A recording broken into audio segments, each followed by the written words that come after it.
All right, so let's get started. So, tonight's going to be an interesting night because it represents the beginning of the end for the Optimus Primes. And I don't mean the end of their story, I mean the end of the adventures.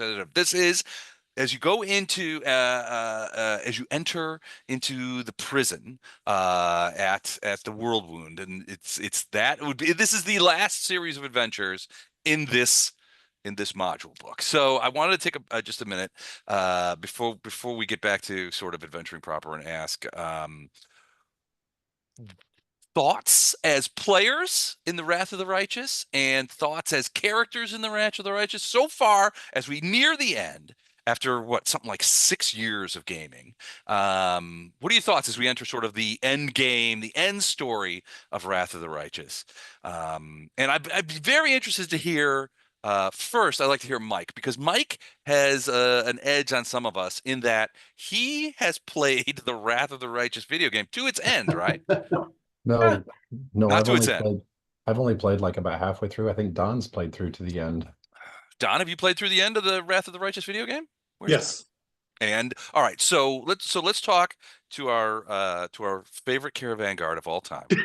Um, He's Don, not Wrath of the Righteous he's not compared even to my favorite caravan guard. he's not even the favorite caravan guard in the party. He's like, is Ringo the best drummer in the party? He's not, is the Ringo the best drummer in the world? He's not even the best drummer in the party. The Beatles.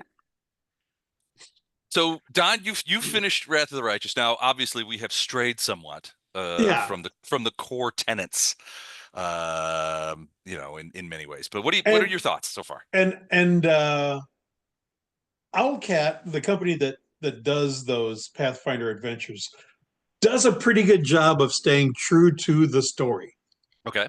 Okay. Hmm. But there has been some divergence, like you said, to that and everything.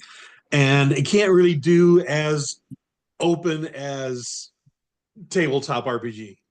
Right. Well, Okay. I'm sure as you guys are all aware, I do tend to take some liberties with the source material. Yeah. So, Yeah, yeah, and sometimes I'll have a lot of liberties.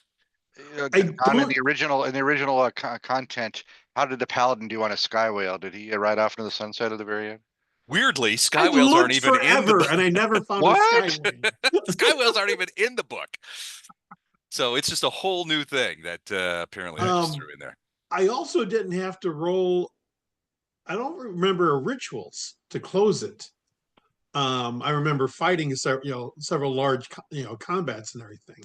Hmm. Um, but I don't remember a ritual to close the rift. Well, that is, I'm not going off book there. So that is actually just comes straight out of the text. So, Right. so yeah, that's part of it. Okay. But what about other people? Chuck, you have played an integral part of this campaign since its inception, and I'm curious to see what your thoughts are as we sort of move into the end game. It's been 24 years and Yeah. it's been fun, but But you've had almost enough. almost, yeah. Gotcha. Okay. I'm gonna real quick. I'm gonna look and see when we started sending around. Where is it? So it was in November 2017 we started playing, I remember, right? So we're now 7+ years in. So 7+ years we've been playing this No, game? no, That can't be right. Is that right? no. It was That's before right. I left Ogilvy we started playing this. So I left February Oh my God. 2018. So I'm pretty sure it was November 2017 we started playing. Wow, 7 years. That's crazy. Hold on, I'm looking. All right, now. Oh, geez, yeah, it is. Because I'm looking at the very earliest emails are, yeah, November are starting where we're going back and forth about character creation and all that kind of stuff. And that's in November and December of 2017. So 7 years we've been playing this game. That's crazy. Only one more Uh, year to break the curse, guys. Come on. break the curse. Yeah, I'm just gonna add another book or two to the thing. So you guys can keep going on. Yeah, you could All have right. AI just keep adding on to this to the module. I'm gonna have Um, AI. you like I never played the source material or I never read the source material, so I do know the Radiance is part of the source material. I think you told me that in the That's original. correct. Yeah. But I've tried to play my paladin as close to mentally as stable as possible by still being a good guy. Yep. I think you've done a pretty good job with that. I mean, Done a I've phenomenal never, job.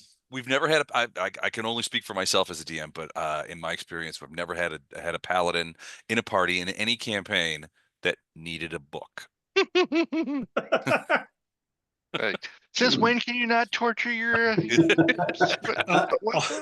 Yeah, the Paladin I'm just book has been getting amazing. information from them. It's not like I'm going to kill them, but they don't need to know that. They don't need to know that. Yeah. Like when you're using drow for bait. Oh yeah, yeah, That was a good one. that was the second most evil thing to happen in that. The first most evil was Dan sewing a Glabrezu arm on himself in that same Yeah, we've had some ups and night. downs evil wise in this campaign. So there's been, back and forth. It's I all mean, yeah. It's been the it's all a magnetic journey. north has been pointed to Don since he arrived as a caravan guard, as to where I true evil have lies. not been evil. He hasn't really done anything overtly evil that I That's mean, what evil would do. That's how they get you. that's how they get you. That's how evil gets you. You ever see the original movie Bedazzled with Dudley Moore and Peter Cook? No. I highly Yes. recommend it. Where Dudley Moore sells a soul to the devil and he gets 7 wishes. He's trying to have a happy ending with this, a happy life with this woman of his dreams. But the devil's his pal, just hangs out with him the whole time, and they're having great adventures. But every time he asks for a new wish, some terrible thing happens. Like he wants to be only surrounded by women. Yeah, and so he gets stuck. He gets stuck as a nun in a convent with a vow of silence, so he can't even talk There to you go. them. There's one, they did one with who was the guy from the Egypt movies? The Brendan Fraser, yeah, with Brendan Fraser. He did Elizabeth a Hurley. remake of it. And I Yeah. remember I saw that one, and I remember very specifically there was one point where he wished for money and power. And they made him a cartel boss. Like for a drug cartel. Yeah. And he's like, this is not what I wanted. He goes, I don't even speak Spanish. And the guy's like, you're speaking Spanish now. And he's like, oh no. So very cool. All right. Well, I just wanted to see if there was anybody who had any thoughts out there. Dan, you any thoughts on as we sort of dip our toes into the end of the game after 7 years? Well, this was obviously brand new to me. I'd never played Pathfinder before and didn't even know the rules that well, but Still. I've had a really good, still don't know the rules nearly as well as some people do. But I had a really good time. And I gotta say, I really like you guys. I think that's been a big piece, is how nice you all have been and how much fun it has been to hang out with you guys all the time. That is why I think I stuck around. Yeah, I've known Dan for practically my whole life, but you guys just but I'd never met any of you prior to this. So, and now I've known you all for 7 years. Crazy. I had no idea. And you're Not me. I joined late. You're far worse for the experience. if only I could get those 7 years back. Well, 7 years is an incredibly long time. Is it? Did we play 13C longer than 7 years, or is this going to be the longest one so far? When I Council played of it Thieves? was Council of Thieves. I came in on 2013, but you guys have been playing for a while by the point, right?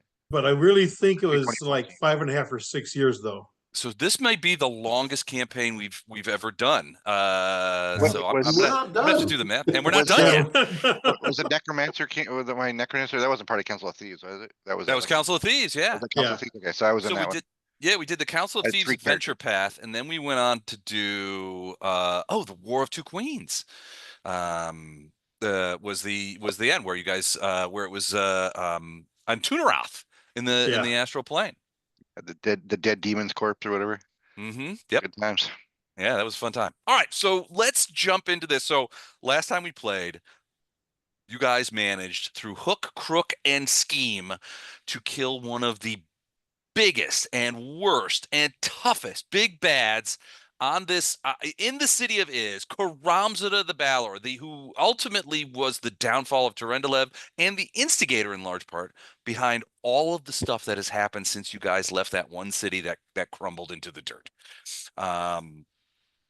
Lots of things have happened, but you finally could step up and say you have your revenge, at the very least on Karamzada. So as you guys were fighting this, and so I have to give you credit that you guys kept me from bringing in Karamzada's support guys, which really sort of made it, it was twofold. One, I didn't have multiple attackers, so Karamzada had to deal with what he was dealing with. But also, you guys were able to concentrate your fire, and in many ways, you know, were able to keep doing it without a lot of extraneous distraction, which I think helped you a lot. But yes, Karamzada is dead, and he exploded, causing a fair amount of damage to certain people.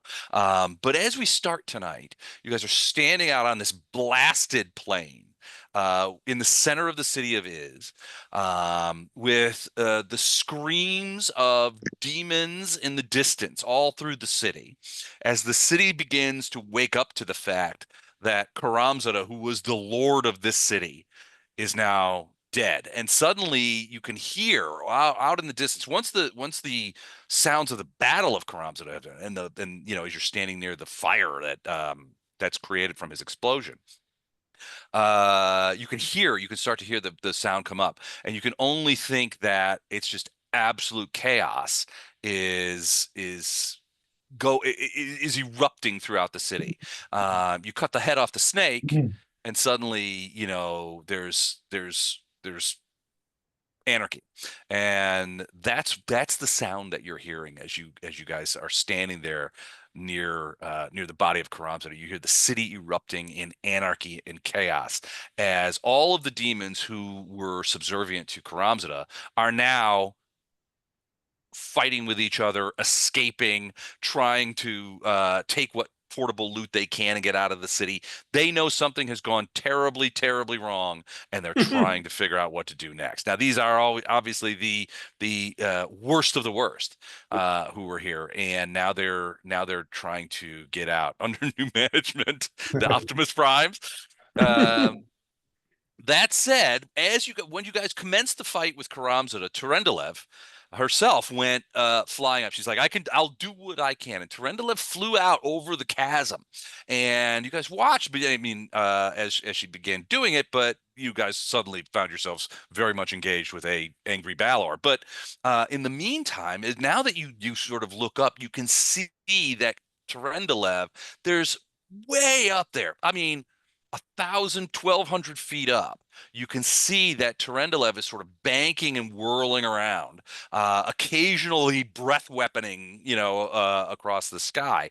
And you can see a group, you're not sure how many, but a group of other dragons, smaller, but still, you know, sort of flying around, trying to, you know, attack. It's almost like a giant eagle is being attacked by a squadron of hawks, and you can hear their cries even thousands of feet away, up in the sky, as Terendelev seems to be trying to very deftly engaging them and leading them away from the chasm, the Worldwound chasm, just like she said she wanted to do, so that you guys would have the access that you guys needed to potentially get into the fortress that is attached to the side of that chasm. It contains the source of the Worldwound. So now you guys find yourself on this battlefield. You know, you're only a couple hundred feet from the edge of the chasm, because you'll remember that Karamzada just came floating up. Now you had, I believe, Dan, you overflew the chasm at one point. You guys were coming here and saw that the fortress, which is sort of attached to the side of the wall, was quite a bit down from there, maybe a couple hundred feet down from the edge of the chasm, sort of attached like a carbuncle on the side of this huge cavern, this huge crevasse. But so now that it looks like Terendelev has done the job that she said she was doing, which is draw away the obvious guardians. And now it comes back to you. What is your next move? I would like to get the barbarian to come back over towards the rest of the party and get within 30 feet of me so I can heal everybody. Done. Because I know that nobody is terribly hurt except for perhaps Storm, but everybody's a little hurt. Yep. Good So, call. 28. Brilliant. That's me sorted. I And don't that's- see me on the board, Les. Sorry. And I'm sorry? that's me. Where are Yeah. you? You're up way north, Jennifer. I I'm saw good you up now. What about you, Illendar? Oh yeah, I yeah. see you guys. Upper right corner. Got it. There you are. So we're not, can we get close enough? I guess before we start, we have the opportunity to. Yeah. Well, there's Yeah. nothing going. Yeah, there's nothing going on. I mean, so you have a few minutes. I mean, nobody is harassing you at this point. I think, frankly, now that the demons of the city are aware that Karamzada has been slain somehow, they've got bigger fish to fry than to come find you guys. And I would imagine most of them are just trying to figure out how much stuff they can take and get back home. So I don't think they wanted Or to be get here out to of here begin because, with. Yeah. well, you got to figure they're thinking whoever these guys are that killed Karamzada, the lord of the city of Iz, they're not going to want to mess with you unless under direct Hey, orders. surreptitiously, I'm gonna just casually lay some brochures around about, have you heard the good word? I am a day, just in case they're looking for a change. Gotcha. I mean, you've got a couple of Never those. too I don't know late. that that's going to be a universal thing, though. The brochure. I mean, you've got a couple of demons who've Converted. switched sides. Yeah, I don't know. I don't know that Nocticula could be said to switch sides. I think No. she's open to new arrangements. I think. Yeah. She's pragmatic. Yeah, she's moving on to chapter 2 of her career as a demon princess. So there's a lot going on there. So a few brochures, gotcha. So are you still injured, Illendar? Yeah, Ildar's down 13, and I think Storm's down like 30. I wouldn't blow a a burst or anything on it. Okay. So you figure you're all right for now? Yeah. And I've got some lower level spells that I can use to get Storm closer to max. Okay. Well, if everybody's happy that they're healed up enough, and I think most of us are full, and you also, everybody now has the, what is it, 4? Yeah, charisma. So 4 rounds of, Yeah, but it's only 4 rounds. So by the time Yeah. we get in combat, that'll be gone. it depends on how long it takes us to get in combat. Hello, anybody out I there? swing at you. Roll initiative. Yeah, exactly. No, I meant we need to get something out of this castle, right? Well, right, yeah. no. So the fortress itself contains it contains the place where the Worldwound was first opened inside this place.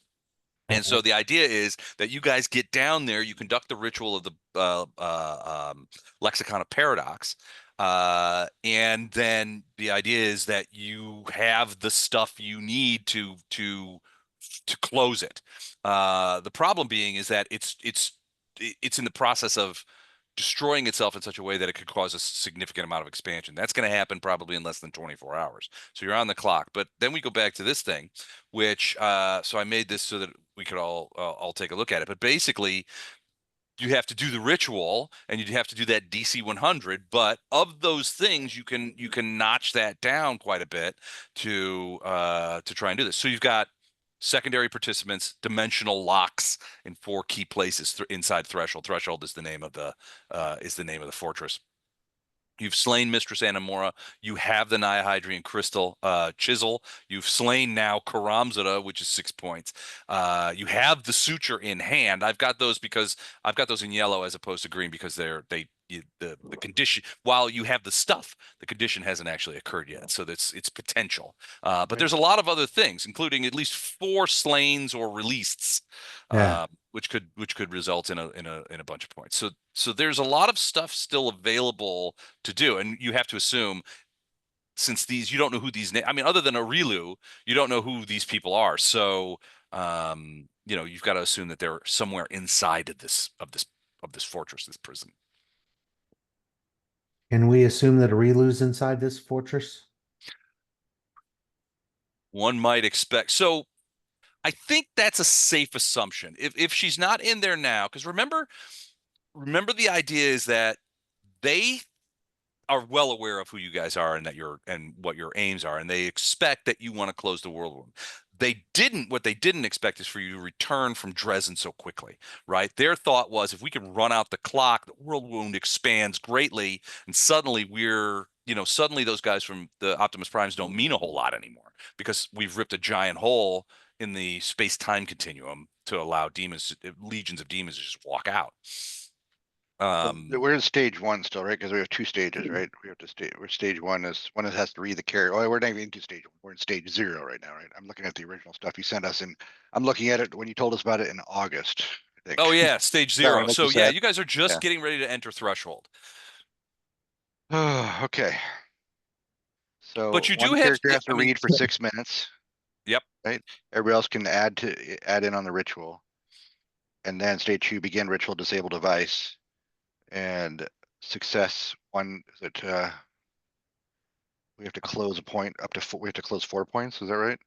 Well, you Up can to put 4 dimensional. points. -1. Location Yeah. lock. Yeah, okay, I see it now. DC 100. And then we have to toss what is it, the lexicon into the wound, right? Yeah, basically, yeah. And if you fail, then you have to start the ritual all over again.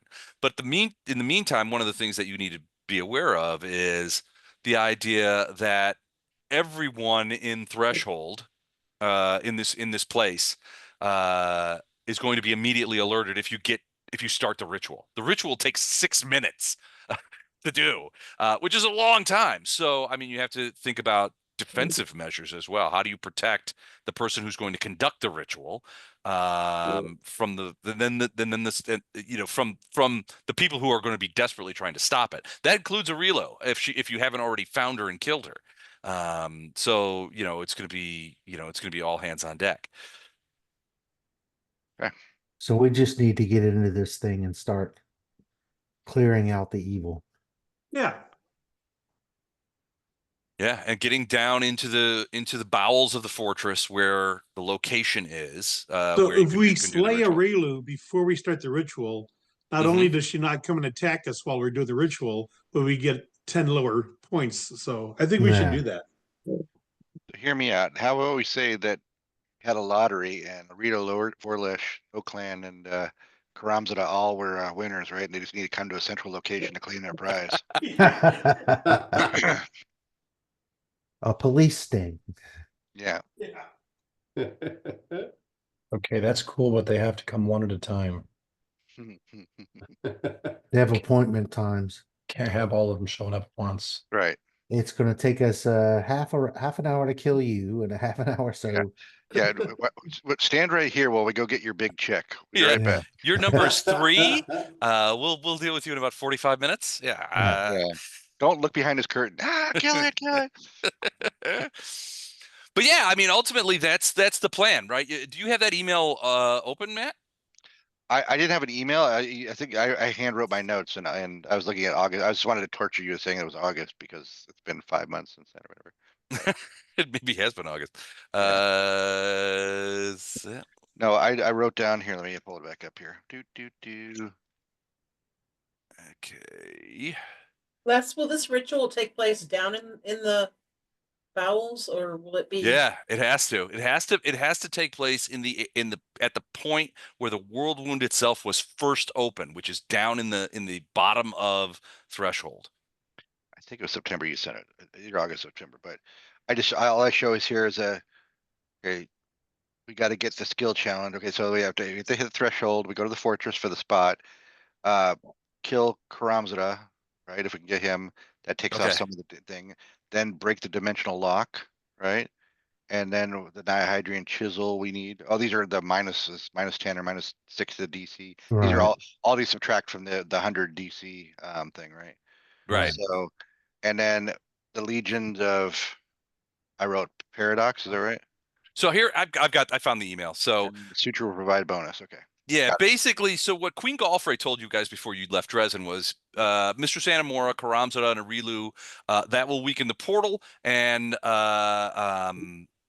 but their deaths alone are not enough to stop the expansion of the thing. That's beyond.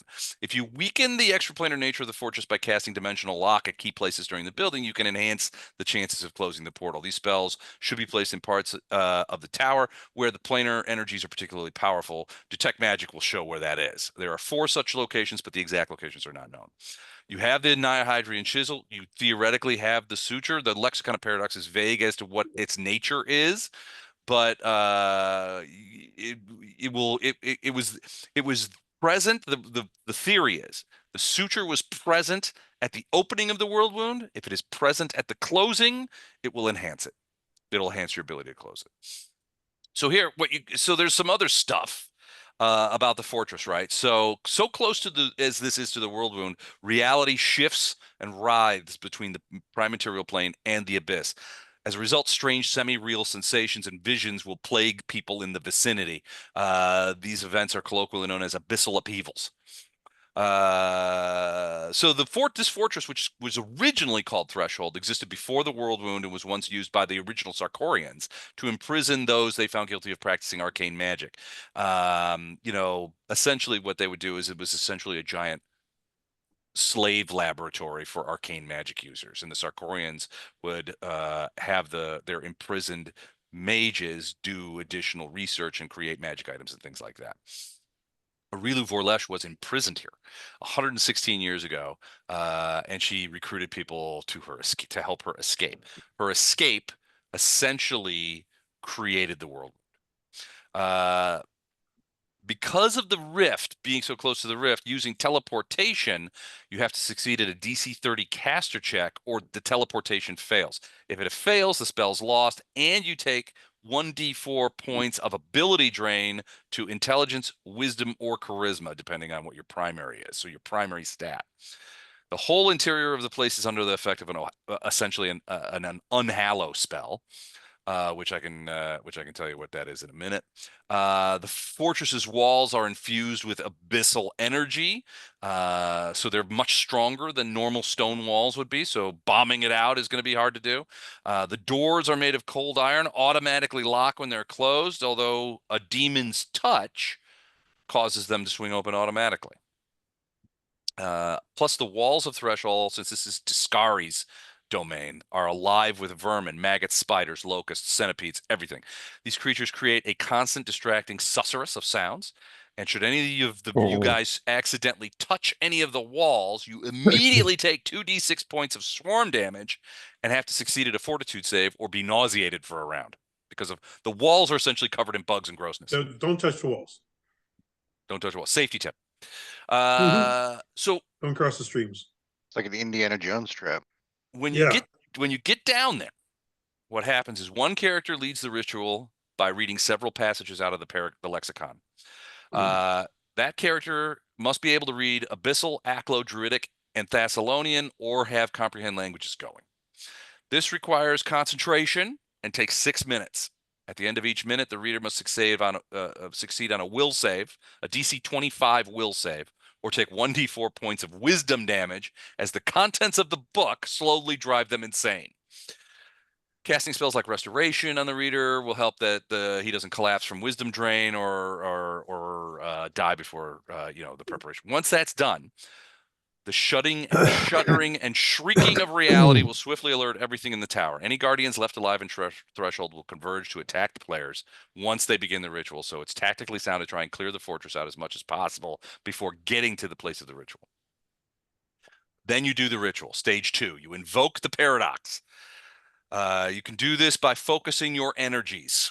Disable device, knowledge planes, perception or spellcraft, linguistics, magic or smiting. Once the primary participants decide how they wish to focus their own energies on the world wound, they must attempt the appropriate skill checks or attacks. If the character is using a spell, they can attempt a concentration check or a caster level check as if attempting to penetrate spell resistance. If the character is smiting, they make an attack roll. A successful DC 100 skill check, concentration check, or caster level check, or a smite attack resulting in 100 points of damage is needed to damage the world wound and earn a closure point, a single closure point. If you succeed, you get a closure point. If you fail, no closure point, and that player gets 1d4 negative levels as your soul is drawn into the world wound. There's a fortitude save to negate it. When you accumulate 4 closure points, you move to stage 3. And stage 3 is closing the world wound. At this point, once you've accumulated the closure points, the orange glow of the world wound vortex goes out for 1 round. The lexicon must then be thrown into the dark vortex at this point. If it is not thrown in there at that point, the world wound returns to normal.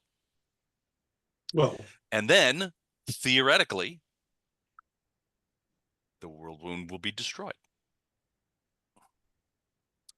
so What's the Flash Heart minimum can safe? cause Relatively easy. Flash Heart can cause 100 points of damage 4 times, right? He's got to do it inside of, well, yeah, I mean, I don't think, well, I guess maybe. Fletcher wants to know if he does 400 points of damage, does it give 4 points? No, just one. It's one and done. So what's the minimum safe distance you have to be for when the whirlwind explodes, or the whirlwind explodes? No one knows. That's what I thought. No one Hopefully survived it'll it be yet. right behind us as we're striding into the foreground. Yeah. MacGyver! All right. So All right. who's reading the ritual? No one yet. We still have to do a bunch of the prerequisite stuff. Okay, Yeah. so we'll see who's still left standing and has a time. Yeah. Right. Okay. So we need to. Klaatu, Ah, Navrata. We, See, we need. I We can read need. the thing because I'm useless in combat. And plus I took Iron Will this time, so my will save starts out at a plus 24. So Don't sell yourself short. You're useless a lot of yes, I'm useless most of the time, but really during combat. times. Your storm sidekick, is that how it is now? Now, you've saved us many times. All right. Yeah, in theory, Storm wouldn't be here if you weren't. So I guess you can take credit for it. Yeah, I'll take credit. Yeah. I'll take credit for Storm We stuff. would have been dead in the first attack on Dresden by now, otherwise. It's a good point. All right. Well, all right. All right, so you guys are still on the battlefield, healing up. You're about 150, 200 feet away from the edge of the Rift Canyon. Your planar adaptation is essentially protecting you to a certain extent from a variety of things, including some of the abyssal energies that are coming out. Otherwise, you guys would probably be, suffering from something akin to radiation sickness at this point. This is not a great place for people to be. Right. But you guys are doing okay. So what's your next move? We need to go to threshold, right? Yeah. Yeah. So- on the way in. Off the cliff, down And yeah, into the anybody castle. anybody who can't fly otherwise needs to mount up into our Helo Dragon. Whoops. Hold on. Oh, whoops. Put on the Ride of the Valkyries. And Apocalypse Now off the edge of this cliff. I love the smell of burning demons in the morning. Yes. I'd like to be on Storm. I fly when I rage, so Okay. I'll save the rage for the fighting. Yeah. Yeah. That sounds like some sort of White Snake song. I fly when I read. All right, so you guys are all getting saddled up. You're gonna so again, the threshold is attached to the side of the wall of this big canyon, Right. and there's just abyssal energies are just pouring out of there. It's about 150 to 200 feet down from the edge of the canyon. So where you guys are standing now, it's about 200 feet down to essentially what is the top of the building. It's essentially, in this case, you're looking at sort of an inverted dungeon, right? You're entering from the top and going to the bottom. So you guys, I mean, what do you do? Just torque up and fly out over the canyon? Yep. Yep. All I right. guess it's what we do because I'm on Storm. Yeah, he does whatever Storm decides. Yeah. That's where Brianna goes too. All right. You guys saddle up. Who's on Storm, and who's flying themselves? Now, Chuck, you have wings, right? Yes, I'm flying myself. Okay. I'm on Storm. Somebody cast Fly on me, but I think it might be done by now. I think I don't know. at some point, but I think it's done now. Fly lasts for like at this level about 18 minutes. So if you got it during combat, you still got it. Okay, well, I still will attach myself to Storm because that's my comfort area. Okay. Not flying around. The storm's your whoopee. Yeah. I still miss what was Ray's spider clan that we all had in the last campaign. Yeah. Like we were always fighting in 3 dimensions, right? Like someone's on the ceiling, some on the walls, who's on the floor? I had that, but Uh, not much use that of storm? Yeah, there's no roof to be on here. so Ferrado, you're on Storm as well? Mm-hmm. How many can go on Storm? I don't remember. Can we all get on there? I Two can can be cast in fly at the saddles. end. The rest of them have to hang on. Heck on the straps, yeah. Usually I have Ferrado on top, one on one of the saddles, because that way she can be shooting as she's riding on Storm. That works. Yeah, arrows. All right, how many straps are there? There are enough for everybody, aren't There's there? enough for That's everyone. what she said. Yep. All right, cool. So is that? I mean, then is everybody getting on Storm? I'm assuming, or Chuck, are you going to fly with your Everyone own but Chuck. wings? Yeah, I'm gonna fly by myself. All right, sounds good. All right, so the first thing you do is, I mean, are you going to walk over to the edge, or are you just going to lift off and then just fly down? We'd probably walk over the edge to look down to see what we're flying into, and then I'll jump on and then just lift off, glide down, and Just side note, I'm not enjoying how Les is trying to phrase this. So I what are know, you I just gonna know. throw yourself off to see what happens, Yeah. or How many dragons do in a fight is what he's asking. Okay. Well, there is a bit of a pickle. All right, so you guys take yourselves over to the edge and you peer down before taking off and sort of look down there. And it is about 150, 200 feet down to the edge of threshold. But on top of it, you can see this is what the top looks like. It's enormous, first of all, and it's sort of attached. And rather than attached sort of flat, it's sort of attached on the edge. So like this edge here is attached to the wall, but the rest of it sort of like hangs out over this enormous, incredibly deep crevasse that you can't Chasm, yeah. really see, this chasm that you can't see the bottom of. You can feel, all of you can feel, even with the planar adaptation, even those of you who are protected by the shields of religion that you have, you can feel the abyssal energy just roaring up. It's like a blast furnace. Terendelev was successful, but not 100% successful. What you see before you, so it looked like there were 3 or 4 of those creatures that followed Terendelev. And even now you can see way up in the distance, Terendelev sort of leading them away from Iz, and that fight continues. But as you look down, you see a couple of things. Those chains are attached to what look to be giant dragons that are sitting there, and they look like they are chained to the top of the fortress. There's one on the north end, there's one on the south end, and there's one in the center. But give me, whoever's looking down, give me a quick perception check. dragons we're looking at here? Are they good guys? All right, perception.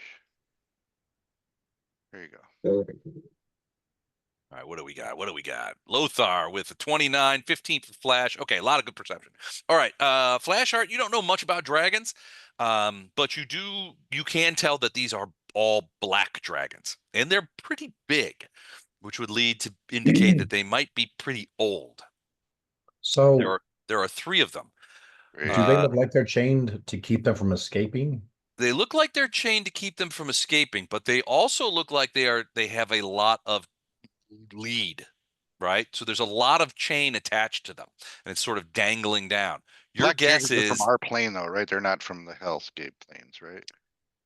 dragons can be from the Hells, but these look, well, I mean, I don't know. It's hard to tell whether or not a huge You see black on his dragon markings is. here, he's clearly playing sure. a prime He's material clearly terrestrial. striping. To answer your question, Mike, the Ilinar looks at these chains, and it looks like these chains are devised so that these dragons pretty much have access to 2 poles of their of the area they are, right? So like this one in the middle, hold on. Okay. So this one in the middle, for example, has his chains look like they would allow him to go all the way to here. Can you see that? Yep. But also all the way to here as well. So Whereas he the can other aid one, either one. he could aid either one. Yeah, he could go to any of those 4 sort of cardinal points. The other ones seem to be, their chains seem to allow them to go either to the center or to the points near them. So like this one here could go to here or here, but not all the way across. Does that make sense? Yep. Sire, crumbs at a calls for aid. All right. So they can't. So- So that they're chained here, which means they weren't able to go after Terendelev, but they can, with some exceptions, negotiate most of the roof.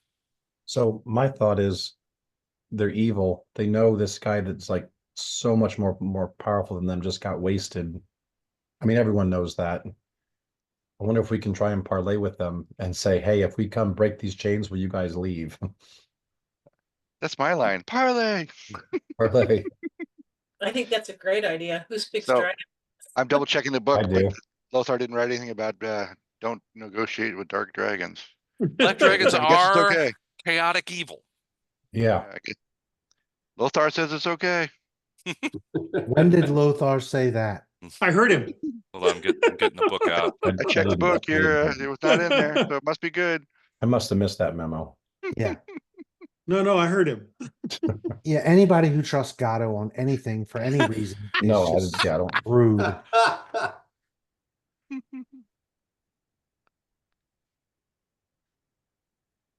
And what I can tell you is in case your little parlay trick doesn't work, Then we got to fight them, which is where we're at anyway.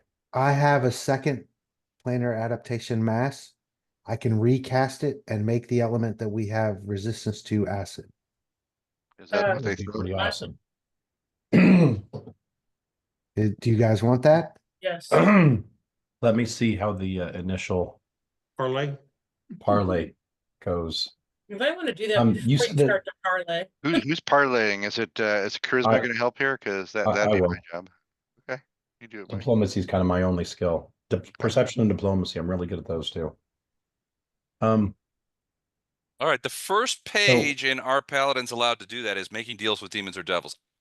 I Let's think not say dragons. We're it's a D creature chaotic evil. I don't know. We're It's a splitting judgment call. hairs. Okay, but we're not letting the paladin do it. The drow's doing it. I consulted with my attorney. It says it's clearly not spelled out in the contract, so we're going to allow evil dragons. I I'm- think drows are allowed to negotiate with black dragons. I'm your attorney. Oh, boy. And I said no My such Gato was thing. my attorney. Oh, better call Saul. You're screwed. Yeah. Better call. Call him He's switching Slippin. attorneys mid-trial. Slippin Gato. Yeah. Slippin' Gato. Habeas corpus, e pluribus unum. Well, you know two Latin terms. All right. Say So, semper tyrannis. Tyrannus. So Les, you said it's only like 150 feet. it's about 180 to the bottom. But still well within yelling range. Probably. Yeah, I think so. It's kind of hard because it's kind of loud, but I mean, it's not loud in the traditional sense, but there is a lot of screaming going on in the city. Right. But I mean, I guess that wouldn't be a factor here. There's a lot of abyssal radiation pouring up, but it doesn't seem to. I guess yeah, it's probably fine. Probably fine. Probably fine. So, hang on, I need to update my macro real quick. So if you offer them the chance to leave, if we break the chains, are you going to trust that they're going to keep to that if we land? Well, we're still going to land in combat readiness right next to one of them. And if they attack, then we just all pile on that one and destroy it really fast. Okay, so do we want the protection against acid? If it's not going to keep you from doing something else, then I'd say yes. Okay, well, I'll recast planar adaptation with Okay. a second slot. It'll do all the same stuff for the abyssal radiation. The only thing I'm changing is the energy resistance is to acid instead of fire. And we won't have both. We'll have acid now, right? You'll have acid now. Okay. I don't think you can stack these. Mm-mm. I don't think so either. And it's an hour per level, so Actually, you know what? Hang it. Leave your planar adaptation alone. okay. What I'm going to do is I am going to cast. Where is it at? Are Protection from elements. No, it's the one that gives you the DR. Oh, Well, I'm going to give you resist. I'm going to cast resist energy communal. Yeah. So it's going to work on all of us. There's probably about 8 of us. So it'll work for about 20 minutes. All of us have DR 30 acid in addition to whatever the planar adaptation gives us with fire. What's it called? Resist energy acid. Just to resist 30. energy acid, and it's DR 30. And it lasts for how long? It's 180 minutes divided by the number of people I do. So which I'm is guessing it's about 15 minutes or so. 180 minutes Have we divided gone by 8. through all of our buffs that are out here? Any buffs 22. that are measured in rounds are definitely gone. If the buff is minutes or tens of minutes, there's a pretty good chance we've still got them. Yeah, haste is gone though. Yep. Yeah, haste is gone. Yeah. 22 and a half minutes, Chuck. Who put stone skin Yeah, on? that's what I said. 22 I and a put half stone minutes. skin on everyone. And that And should your still be stone around skin- because it lasts hours. Your stone skin will last until it's Okay. gone. Or until we're dead, one of the two. Protection from evil. That's a long one, isn't it? That one Is I did that gone. one also, and that one lasts 18 minutes for each of us. So that one's still going. Oh, it is. It'll probably get us through this combat. After this combat, it's a less call, but we're getting close. Keen Edge is gone, right? We're- Well, these combats often, well, it depends. I mean, we're playing Dungeons and Dragons here. This is a dragon encounter, except for it's No, not that's one still dragon, there, it's too. 3 of them. It's 3 dragons, yeah. They look old and capable Yeah. and a little twisted by the abyssal radiation. So Right. to your point, Flashheart, it's likely that these are terrestrial dragons that were enslaved by Karamzada and made to sit here. I mean, the chains seem to indicate that. They have wings. Their wings have been somewhat clipped. Hey, Mike, if you want, message has a really long range. You could just cast a message on all 3 of them, and then you could talk to them, whisper to them. They wouldn't be able to talk back to each other, but they could all talk to you. Just as a start, maybe, rather than trying to scream down a Yeah, I'm cavern. looking at it. It does have 280-foot range, so yeah, I'm gonna do that. That way I don't have to yell. So right now the Paladin book has like 35 pages in it. Yeah. Well, it's because we have Flash Art in our party. This is going to be a great book. All right. So I'm gonna cast that so I can talk to him Okay. and basically say that we need to get past you. We see that you've been enslaved. If we come down and remove the chains, will you guys leave without attacking us? Okay. And So you're here's saying my- this and to them, and you're yelling this down into the pit. No, in I'm Draconic. doing message. and Oh, I'm you're doing doing some message on them. Yeah. So all 3 of them will hear? Yes. All right. The moment the message, hold on a second.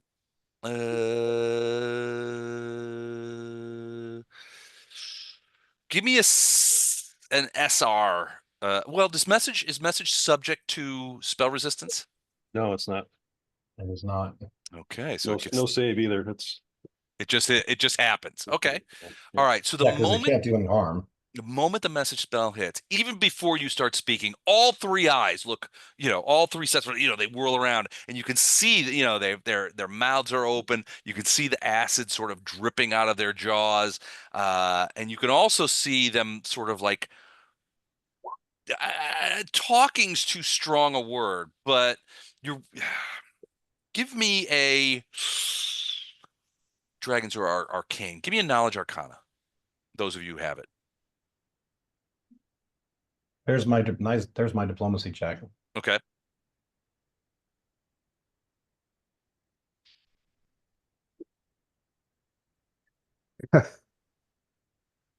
Geesh. Okay. All right. So Bartos, you I think speak Draconic, right? Whoa, shit. Not though. I don't have a lot of languages. You know what I'm saying?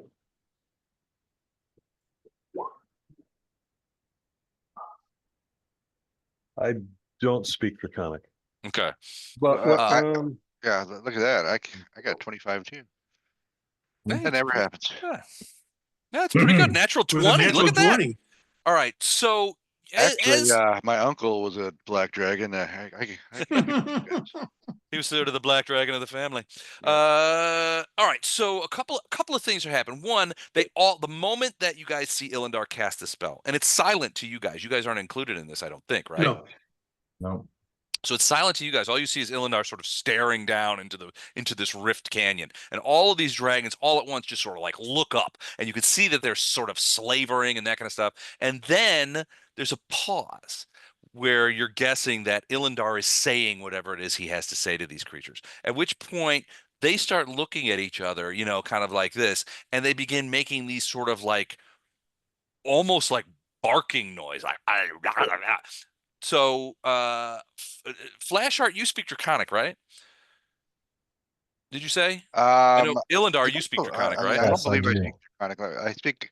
I speak Giant and I speak Abyssal. Okay.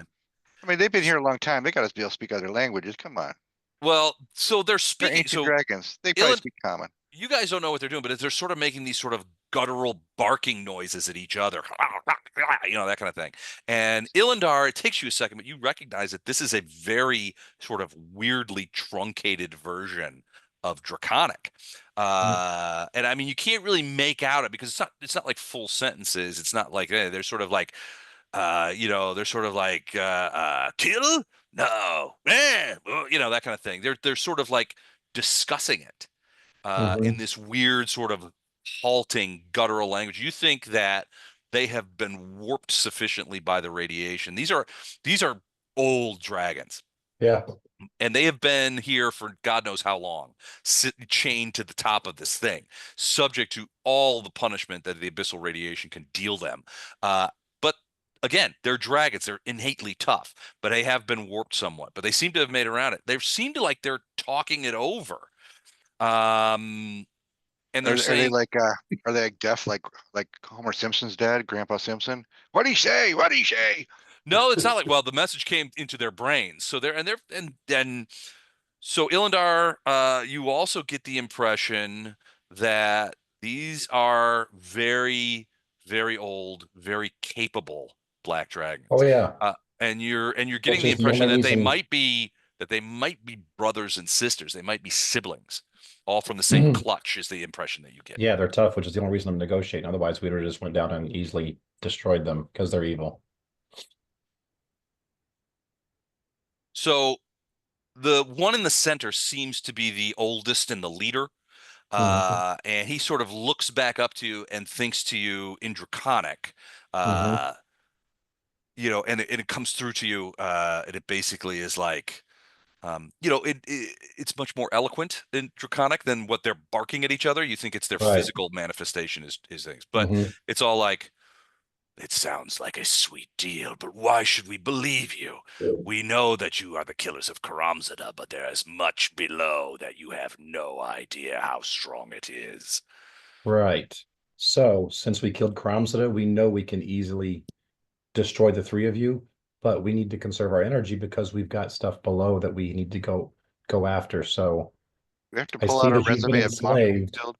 so I'm willing to let you go because we don't want another fight that we don't have to do. The northerly one sort of bears its thing. It's when you say we can easily destroy you, he goes, not so easily. Okay, not And it easily, but we laughs can a little destroy bit. you.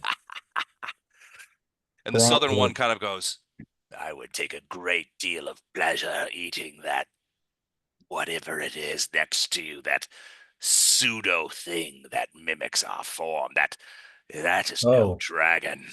oh, Storm? It's Storm would not. trash It's me. not. Yeah, Storm would trash one of you guys. The north one goes, perhaps we would welcome that.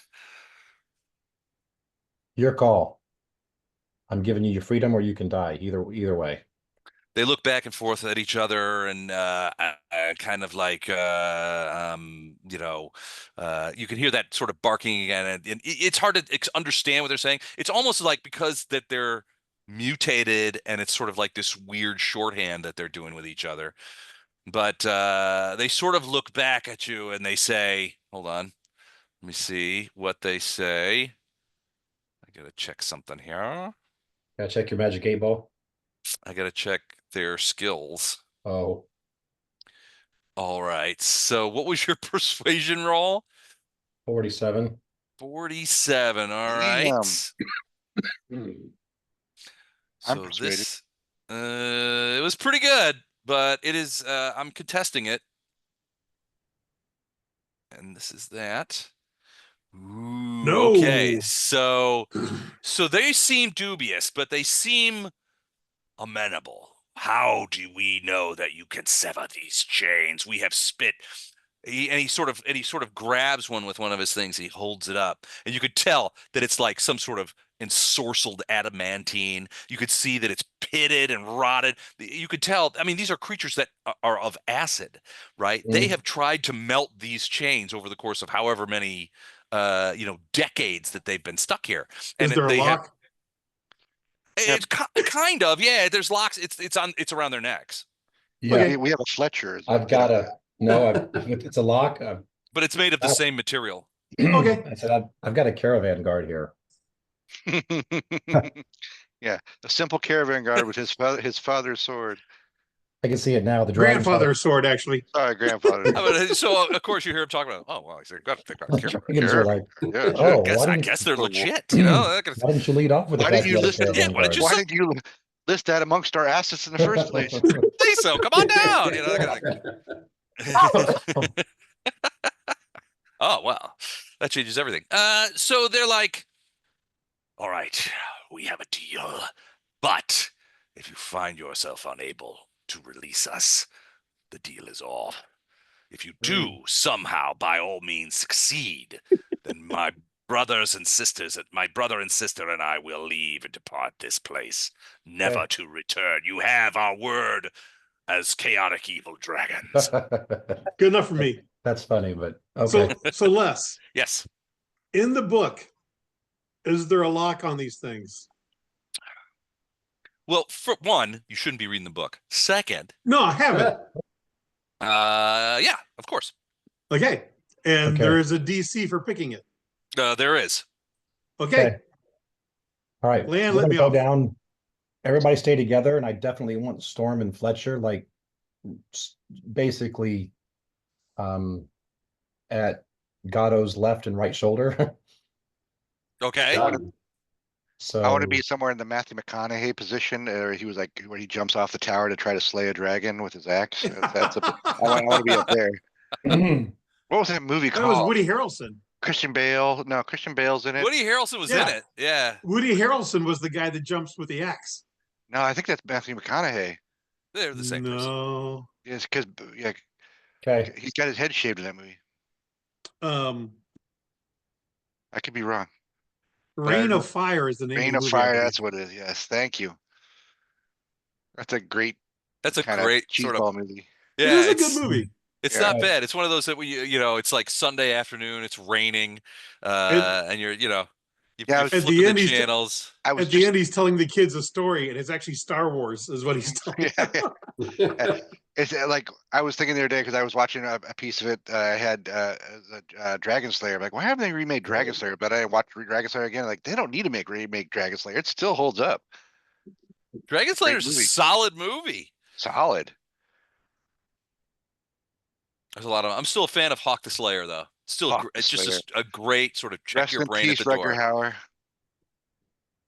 Hauer. Was it? Oh, you're talking Lady Hawk. You're talking No, Lady Oh, I'm Hawk. talking Lady Hawk. Which is Hawk the Slayer? Hawk the Slayer is Yeah, it's the with the leather guy, right? What's the name? that I know who you're doesn't- talking about. It was like one of the first gamer type movies. Yeah, it was like 1982. Yeah, Hawk Yeah. the Slayer like- had the one-armed man with a repeating crossbow. Yeah, the old and guy. elves that fired God. arrows. Which one was A, it? Got Jack Palance? Is that Yeah, That's Hawk- that's Hawk the Slayer. okay? There was I think I'm getting also- them mixed up. Was Jack Palance in Sword and the Sorcerer? Because that was another one. That was the one with the guy. The hero had the three-bladed sword, Three-bladed and the sword. two which blades. is The two blades on the stupid. side would shoot out, like you Yeah. could shoot them at people. That I was Yeah, don't know. that was cool. I think I'm getting that confused with Kroll. Remember Kroll had some, yeah. Krull was a cool one too. It was called The Sword and the Sorcerer, and I think it's on Tubi. If you All right, are all into that. all right. Oh, All right. hold on. Well, Okay, are you gonna land us on the? Sword of the Sorcerer, Land us 1982. over here. Lee Horsley Mm. and Richard Mall. Oh, I I'm hope just this, gonna say you guys' that- bar is really low. I It's hope true. that the As Black far as Dragon entertaining. gets that our credentials are in order since we can name all these old movies. All right, where Dragon- are you I going was to? I Where was do you gonna plan to land this land? right. I was gonna land this right here next to the top one Okay. Oh, okay. because I want us to all be together in case they decide to turn on us. Then Okay. Like we're right all together. We place there. close and like right here. He Is wanted that us to land up here. Oh, at the top. Okay. Hold on. So are we doing the north one first? Yep. Yeah. So you're wait. There's a dragon there. Yeah. Well, We're gonna where? land on this area I'm on here. the stairs right here. Gotcha. Okay. 1 second. Good idea. Send, we're like, we just teleport in. Send the away team. Well, you can't teleport in, remember, without making those checks because of the rift radius. Right. All right. There's a lot of if there's auras that you're not using, you go slide them backwards. So make it a little easier to see. But yeah, you guys land there, and you can when you land, you realize just how big these Oh, yeah. friggin' beasts are. I Those are mean, huge. they're easily 30 feet across and broad. Your guess is that these are certainly olds, maybe ancients, Right. which means they probably have a variety of interesting spells too. Yeah. You realize we're on the cusp of creating 3 new campaign lines for other PCs that are out there in the world. Oh yeah. Yeah, we're this- about to release 3 this is- ancient dragons on the world that somebody's yeah, gonna have to deal with. The heroes of the Worldwound released these 3 dragons Yeah. to Like, wreak what? havoc What? upon the north. Yeah. we had to do it. All right, For the so better good. all right, so that as you begin approaching it, Okay. it's just it's an enormous black dragon. So one of the things that you are going to have to do is get past, and all of you need to deal this as you get down there. It's got frightful presence, which means, I mean, it is just incredibly frightening for you guys to be around it. I need will saves from everybody. All of us? All of you are close enough. The range is 300 feet. Yeah. Oh, all of us are within 10 feet of Yeah, you're all immune to fear with you standing next to me. the paladin. So Did you he get either any gives us a benefits big from bonus that? or makes us immune to it. He's immune at this level. I have to see if we're immune also. We might just get +4. Who's immune? The paladin. Oh yeah, maybe. Yeah, you can't be frightened. So I still got to roll though. Okay, let me. No, you Hang don't. on. All right, cool. I won't. I'll just look. I'll just. I want to see what kind of bonus you're giving the rest of us, though. So, So we have to Ferrado, get you are incredibly uneasy. Yeah. Lothar, I mean, you've never been in the presence of creatures like this before, but you're also incredibly uneasy. Is this It's still still, only +4.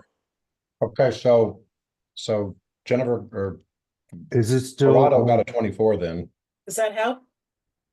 and then Lothar got a 26. What's the DC? 25.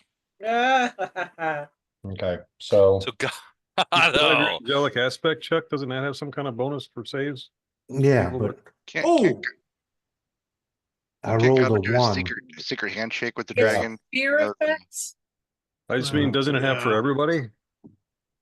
what's that? Angelic aspect, hang on. oh, Fletcher's just like, whatever. Yeah, you get a +4 resistance bonus on saves against attacks made or effects created by evil creatures to anyone within 20 feet. Yeah. All right, well, you're all within 20 feet, so that's a +4, did you say? Yeah. Gotcha. All right, Gato's getting even more frightened. All right, so Yeah. those of you who missed it, None of us did. None I'm of gonna, us did because we Actually, get I No, we made didn't. the first one no, you actually. didn't. yeah, Gato, Gato made it's +4. 9 + 6 with the protection from evil and Protection from and, evil. uh, What? yeah. What? Everybody's got. What? I gave everybody protection from evil. protection When did from that evil. happen? Well, that was 34. last time we were fighting Combat. That's when we Rondela. started talking about buffs. You just did it. Oh, he just did it. Okay, Well, I he didn't did hear it tonight, you know. we It were was talking- tonight, but yeah, so +2 for that and +4 from So you got a +6. All right. Flash Heart. So +6 Yeah, would have made it. everybody's got a +6. All right, so that being the case, +6, +6, +6, +6. Okay, all right. So yeah, I you had a- guys would I had all a have big made. pause, but I was able to go Oh through. yeah, you were. I Yeah, mean, sure. so what happens is if you this frightful presence, you gain the shaking condition, which means that you would have -2. I'm sorry, -2 penalties on attacks, saving throws, that kind of thing. And if it were to happen again, you would potentially be frightened or panic. But yeah, so you guys all made it. But yeah, I mean, being in these creatures, and this one sort of like moves closer, and as it moves across the zone, it's like. And the chains are like, I mean, the links of these chains are, like this big around in each individual link and thick. And you can see that they're pitted and scored by repeated dousings of acid over and over again, like, sort of like how the Alien Queen did in Aliens. So, only unsuccessfully. But yeah, they're immense, horrific creatures. I mean, Flash Art, you, and I think probably Lothar as well. I mean, are just repulsed by the not only the evil of these creatures, but the potential for harm. They're terrible and terrifying creatures, and there are 3 of them, and you guys are all releasing them. Yes. I'm All gonna right. make a note to, so I'm sending a little memo up to Amadeus. This is the best way to do this job, but we might need to send a cleanup crew.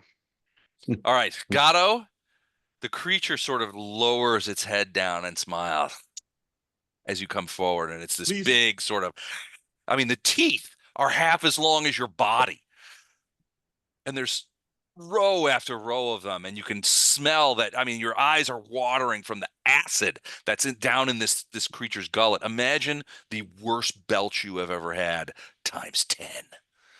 You remind us, Dragon, So- about the time you were in the room when the god died. There's that. All right, but you sort of, and it sort of lowers its neck down so that the huge adamantine collar around its throat and this enormous, I mean, you're talking about a padlock that's like this big around, the size of like a shield, dangling there.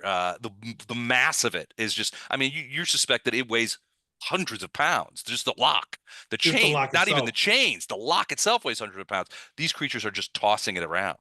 So Like while they were chatting with each other after Ilendar made the deal, I couldn't hear him talking to them in message with the deal, but I heard them babbling back and forth to each other.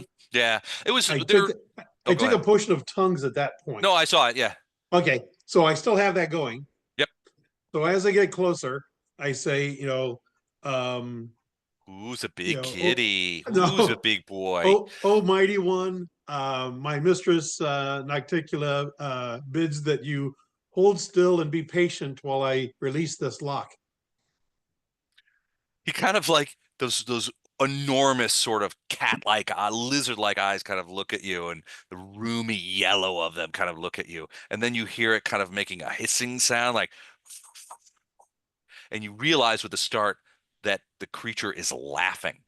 Okay. To itself, and it's sort of like it goes near. It's like, and it says to you in the same language, "Unlock the chain." Okay. Now I take And my you're just goggles, like, my new. and I you take can my tell it's goggles, my trying to new like seeing. whisper, but it's I blowing goggles you with away. my new- Okay. Go ahead. Sorry. My goggles with my new seeing, which are around my neck, I put them up on my eyes, so I get Okay. all my bonuses and everything. And I hope All right. I hope your little hat starts talking to the dragon while you're working. I'm gonna cast guidance. Is that your bonus or is that the roll? that is the roll. I'm taking a 10. Okay. You're trying to whisper something evil to him, and all the dragon hears is like you do to a cat. Hold on. I misspelled Gato as gate. Did you get the guidance? Which guidance? I was gonna cast guidance on him. Oh, It's only a +1, but I'm just asking. No, I didn't add it, but it's coming off. Yeah, Okay. so you see him working on this thing as the creature sort of looks at him, and you could tell that this monster would like nothing. This dragon would like nothing better than to just like swallow him up, and he's right there too. I mean, he's working right Oh, under. his I'm thing. right there. Then And yeah. and as it's like it's hovering over you and drips, and we're talking big rivulets of acid drop onto the ground and this, that kind of thing. And you're just like, this is maybe the suckiest job I've ever had, except for that, Yes. ass thing back, in the Aleutian era. But this is a strong two. I But forgot yeah, about that. eventually the lock just goes and it begins to drop, and you're like, you get under it to try and catch it, but it's like No, it's it's heavy. hundreds of pounds. Yeah, you're like, whoa, and it's like and lands on the I'll thing, say and then you Fletcher, see Fletcher can catch it with one hand, so you could I'll see let Fletcher do it. the creature the thing comes back and sort of takes one enormous claw on its hand and sort of slips it under the thing and just goes ching, and the collar goes ting ting ting and flies out off the side of the thing, and the chain just goes and then follows it all the way down until it's like as it things. And you can see it kind of like this, and there's chafing. It's been on there Scales are forever. chuffed. Yeah, are chafed, and there's like a big sort of like swollen area around it, and you can hear him yell. It's like, "Brother, I'm free," and it kind of like, and then the middle one kind of looks at you. You can hear it say, "Take flight, brother. We were trying soon." And the creature looks around and says to you, Gato, in things like, "Perhaps we will meet again sometime." And it takes off. There's a good Takes chance. off straight up, and flies hundreds of feet up, and then does a big swoop and heads out to the east. Okay, we move to One middle one. down. Good job. Wash, rinse, repeat. Um, Same thing. Fletcher and This- Storm are like on opposite shoulders of Gato as he goes up. All right. Are you guys staying where you are, or Fletcher? No, they're- Fletcher, what are those you two are doing? moving. What are you doing? I'm just going by Gato. Yeah. Oh, I thought you were gonna. no, Fletcher and Storm are coming by me when I Yeah. do this. Okay. Any Um, particular reason? In Oh, case they just turn on in me. case something bad They decide to happens. do something stupid. As you approach, the creature steps aside and sort of backs up a little bit and steps aside over the hair away from you and says, "My sister first," and points to the south. Okay, we're all gonna go over to the other side. I avoid this middle ring here. So it's not a ring. Give me a quick perception check. 34. It looks like a hatch, a giant Okay. hatch. I was gonna ask that guy how we get down before I released him. So It's a giant hatch. You can see that it has all these like weird bolts on it and stuff like that that sort of uncork from the stone itself. But it looks like a hatch. okay. All right. So you're going to that? All right. You're going to give it a shot? She Hold still, please, miss, while I do this. she kneels down in front of you and then holds her neck up like this so that it's down at the bottom. So Right. she's actually keeping her mouth further away from you. Okay. Taking 10 again. Same roll. Okay. Just like the parable of the Oh, lion same and the roll. You're mouse. taking 10. It's just taking 10. All right. This time you're ready for the weight when it disengages from the thing, and it pulls the chain down with it as it falls to the ground. And she does a similar thing. She takes one of her long claws and just sort of peels back the hasp, and the chain falls to the ground. She doesn't do anything about throwing it or anything. She just sort of steps backward. Free. And she takes off and it flies up again, straight up in the air. You guys are practically blown over this. There's it's all flat here, kind of, but you can see that there's But some yeah. things to it. This is not empty space, is what I'm saying. Right. That's a rooftop. Yeah, it's a rooftop. But yeah, she just like the other creature sort of looks at you and says, "You have proven to be honest and worthy. Don't hold on. Now then, mine." Come over to him. This one Right. obviously is the leader and the biggest. I mean, it's just an enormous creature. And we look carefully when he says that God is honest and worthy and see if that makes him flinch. Does the dragon's nose grow? 2 sizes too big. Honest. Don't say that. Is there an equivalent tale to like Aesop's fable of the mouse and the lion? in this realm. Here's what I don't know. Not well, probably, potentially, sure. Here's- Some Something like stories are that. universal. Even So, even demons have their cautionary tales. here's what's So- gonna happen. Go ahead, Lamont. so when I reach for his lock and everything, I kind of tell him, if we were to meet again, remember the tale between the mouse and the lion, where I am definitely the mouse. Dragons have no such tales, but I heard what you said to my brother about your patroness. Her name is known here, and not in a good way. Be cautious, servant of Nocticula. I shall. What's Thank you gonna- for the warning. And Guys, what's I gonna happen? Go ahead. Sorry. roll 10. All right. What's going to happen is about 100 leagues from now, the dragons are going to all be celebrating they're free, and one's going to check their pockets. Hey, where's my magic ring? Gato! Caravan guard! Yeah. All right, this one sort of slithers backwards towards the rest of the party. He looks around, and to Ilindar through a message, which is still going apparently. He says, "You have my thanks. My sister and brother and I, my siblings and I, will leave you to it, but I do not envy your task. Neither do I. You have my. I wish you luck in your endeavors, for the creatures below are some of the most horrifying I have ever encountered." And with that, he lifts off, blows you guys sideways. Gato, you're nearly knocked off your feet by the force of it. But he flies up into the air and then again off to the east over the city. Okay, so I do want to say something. Okay, to him. Your two wussiest characters in the party single-handedly took out 3 dragons. Gato and Ilindar by themselves took out 3 dragons.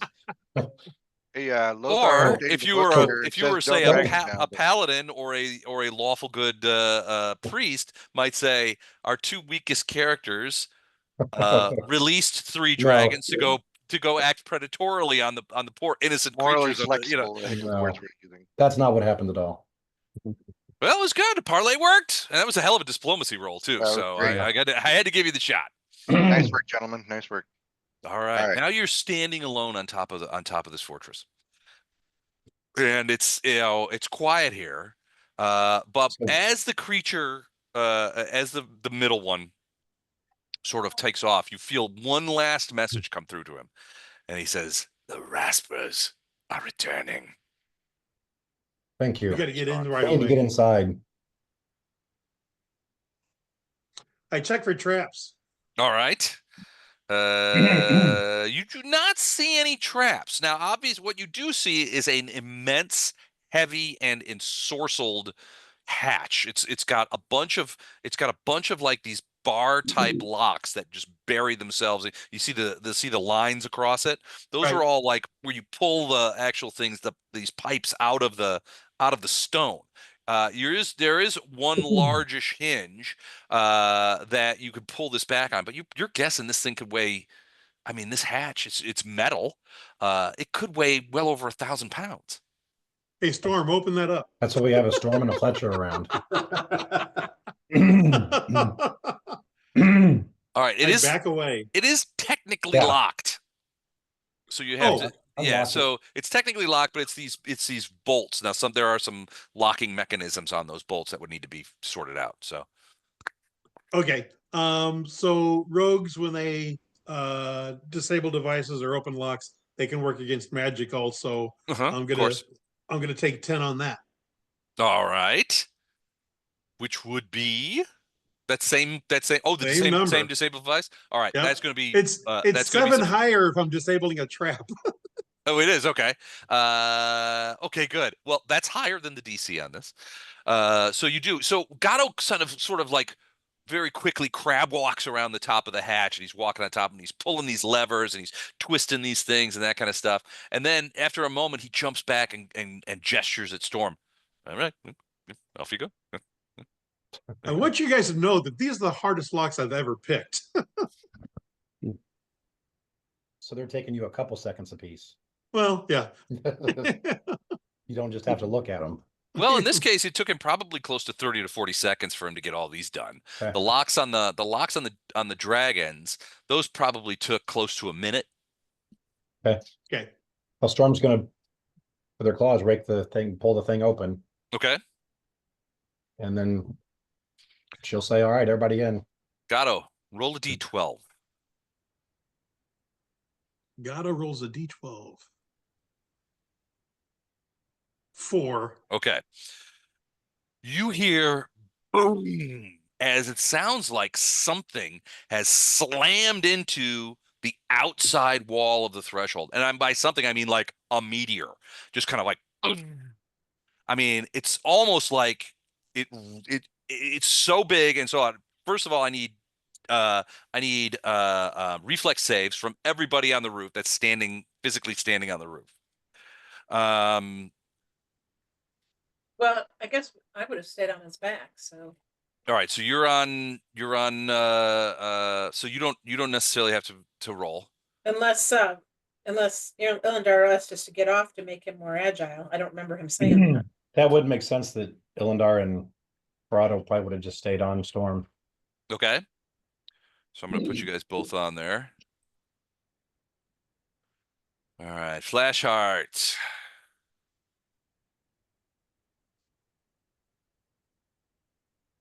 Okay, well, that's pretty good. That's pretty good. All right, Illendar and Ferrado, you guys are on top of Storm. Storm needs to make a save. Did Storm do? Yeah, 26. 26. Ah, there you go. All right. So the rest of you managed to keep on your feet, although Flashheart just barely keeping on your feet, as something has slammed into, and it looks like it has slammed into the outside of the thing on this side of the building. I mean, it shook the whole place, and weirdly, it's sort of like there was like at the crash. I mean, there's like it was like somebody rang an enormous bell. You guys are like looking at each other like, what in the hell was that? When boom, something hits again. Same You got to place, get in there. harder. And I need deck saves again from everyone. Huh. You're starting to worry that something down there is trying to knock the entire thing off of the canyon wall. Hey, we need to get in there, like now. Yep. Okay. Looks like everybody. Ooh, Flash Flash, barely again. No, the DC's higher on this one. Oh shit! Oh So no. Flash Art, you are knocked prone by the strength of the hit. And If it hasn't been 18 minutes yet, I still do have fly spell. So all right. I- All right, so you sort of are knocked off your feet, but your fly spell kicks Yeah. in, and so you're like hovering now across the thing. And then you don't hear any more crashes, just these Do two you want me to open the enormous. hatch? Team? Yes. Yes, we need to go. All right, I open the hatch. All right, can you lift something that's 1,200 pounds? Oh, Yes. oh my god. Okay. I know. All right. I know. All right, Fletcher So just much goes weight. over and grabs it with the Glabrezu arm and He can And the one f- arm curl something that's and- 1,200 pounds. Lift with your legs. and it opens up, and you see nothing but darkness below. I cast light. Okay, and look down in there. Yeah. All Put right, Light spell on my sword, I guess. all right, and sort of point the sword down in there. Yeah. So the darkness is pierced a little bit by the light. You find that light is not. It doesn't go too much. But so what is a light spell? Is what 20 feet, right? Yes. I also have dark nose. Do I have low light vision or dark vision? Hold on. You'd have to check. Low light vision. I have Low light. vision. Okay, low light vision. Well, that's good because that takes it down to 60 feet. The thing is, you could see walls on either. Well, let me take a look at the actual thing. Yeah, you could sort of see walls to the west and to the east, and what looks to be the tops of doors. But your guess is based on that. Walls go all the way to the top, so there's wall all the way to where you are. But your guess that it's maybe 70 feet to 80 feet down to the floor. Okay. How wide is it, Les? It's however wide the hatch is. There's like, if you look down, so you can sort of see things going toward the east and to the west. It looks like there's a hallway that's roughly analogous to this walkway on the top. So about 15 feet in diameter, something like that. Yeah, it looks like 20-ish, 15, 20 feet in width. So can Storm even go down that? Yep. She can't fly down it. She needs about 30 feet before she can flap wings and fly. Is there something to climb down, or is it a straight drop? If it's only 15 across, yeah, she can just put claws on both sides. We're gonna use the chain that the middle dragon was in, lower that down and climb on that. Ooh, okay. Good call. You can't lift it, but Well, Storm I and know somebody could Fletcher- probably drag it over there and drop Yeah. it down. Storm and Fletcher could probably handle it. Yes. That's what you want to do, and I can just coast my way down. Yeah, you gotta fly. Or no, you gotta be raging to fly. Yeah, but I can just rage for one round, drop to the bottom, and done. Well, there's gonna be a huge chain with easy links to climb down. It'd be practically a ladder. Yeah. Practically. Well, yeah, just Well, toss it down, let it I'll fall at do the that bottom to and set then up the climb chain. down. That's what I'll do. Okay. So Fletcher, you're gonna grab a hold of that chain and sort of drag it across the roof, down into the hole and down to the bottom, so that Yeah. it's Let it go all the way down, and then I say Fletcher and then Flash Art. And then the rest of us, Okay. and Storm will be the last one through. okay. Because we know we've got people coming back, so. Yeah, the Raspers. If you look up in the distance, so Yeah, we gotta go. We gotta go. yeah, you could see that those the Raspers the mental picture that you got from the dragon was that those creatures are mounted dragons of some sort. Mhm. And so they're coming back. You're not sure what became of Terendelev, but it's probably he did the best that he could with what he had.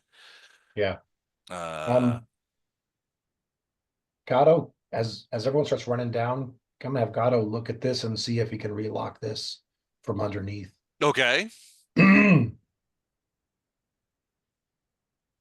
Gato, I? perception check. I'll even roll it this time.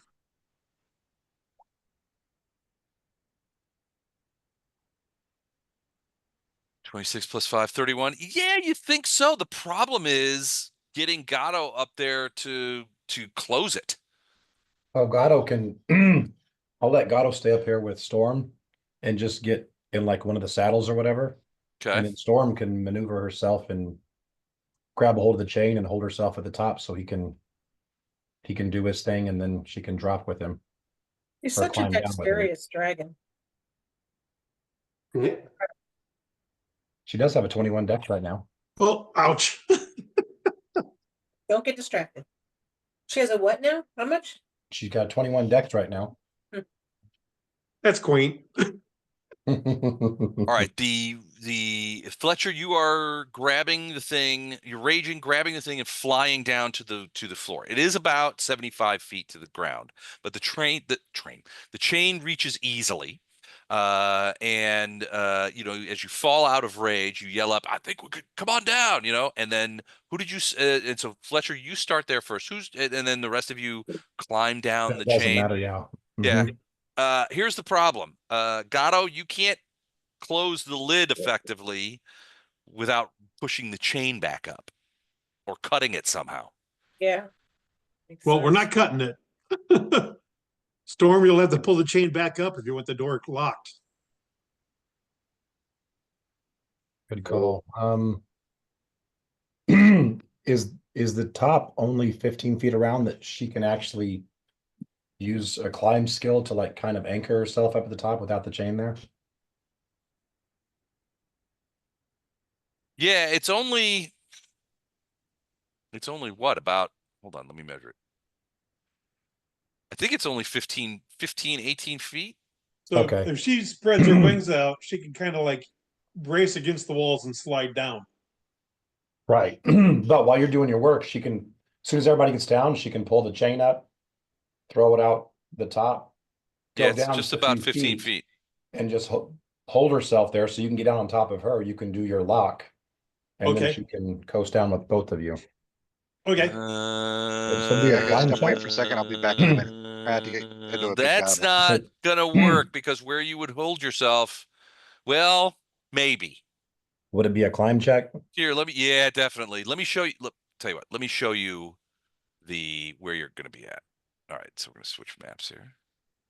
All right, so you see how it's sort of cross. It sort of essentially mimics what's Oh, above.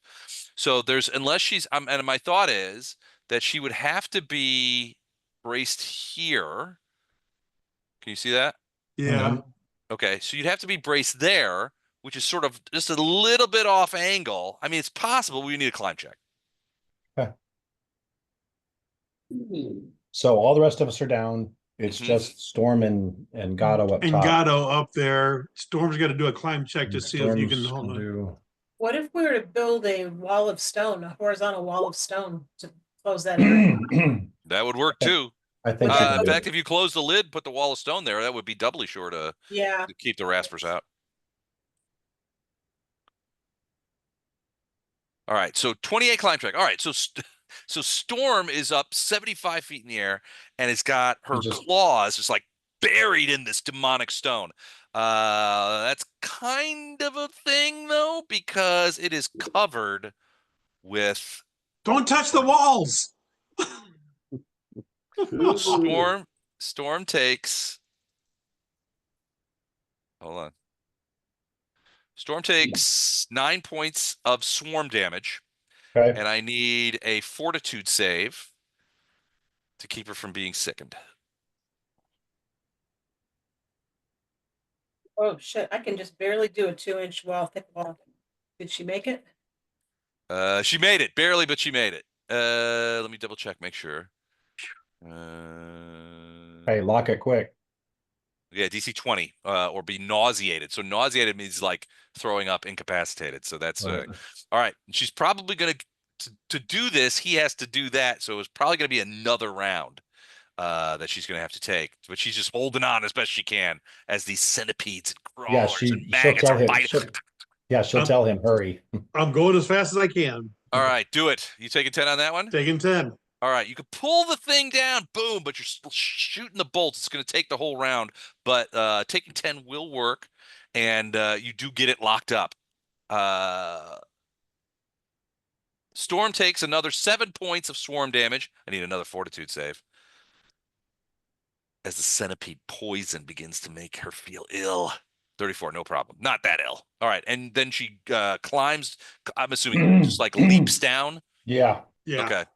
And sort of sort of breaks it with her the wings claws as and best she wings and can. just, Yeah. All right. You get your first real look at the inside of this place. This is a dark, dismal hallway, and the walls seethe and crawl with vermin whose rasping and wriggling fill the air with this unsettling sort of susurrus of sound as they crawl over it. The air smells of smoke, sweat, blood, shit. All the offensive smells that you could think of. The air smells of this stuff. Smoke. The stone floor where you guys are standing has sort of a smooth polish to it, but everywhere else it's sort of crackled and rough. You can see that the hallway goes to the west, about, I don't know, 60, 70 feet, and there's a set of doors down there, partially opened. And then you guys are in a crossroads. So to the north and then to the south are also sets of double doors that are closed. You do not see any creatures. I want to check this door first. Oh shit! I didn't mean to. I want to Okay, check this door first. Okay. I don't want to leave any door. Rejuvenate Eidolon real quick just to heal Storm up a little bit.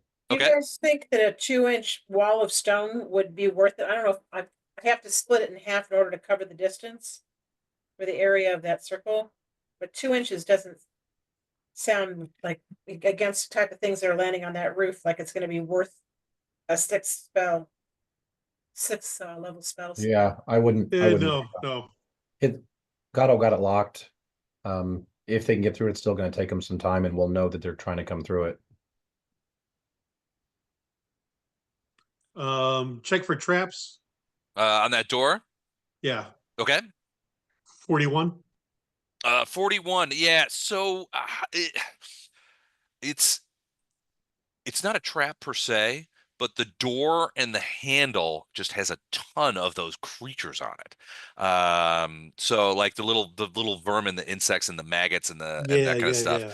And there does seem to be a concentration of what look to be these sort of like, to your eyes, 4-inch long grub worms around the door handle, which you would need to grasp and twist. It's sort of like it's almost like a hatch handle. So you would need to grab it and twist it to open it. And there's all kinds of these little grubs all over it. Okay, do I think um throwing acid at it would get rid of them for a little while, or fire, or water? It's possible. Can you do a Does knowledge it take nature? does it take more than 5 pounds of pressure to twist it? I can do a knowledge nature if you can't, Gato. Hey Les. Yep. I'm gonna try 5 pounds. mage. It looks like, yeah, it looks like it would be more than a Oh, mage okay. hand could deal with. I do not have knowledge of nature. Okay. Farina, you want to take a crack at it? Yeah. I I- will.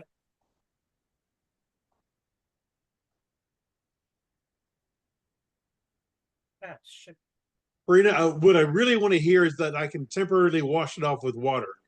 The reason I say that is because I have a decanter of endless water.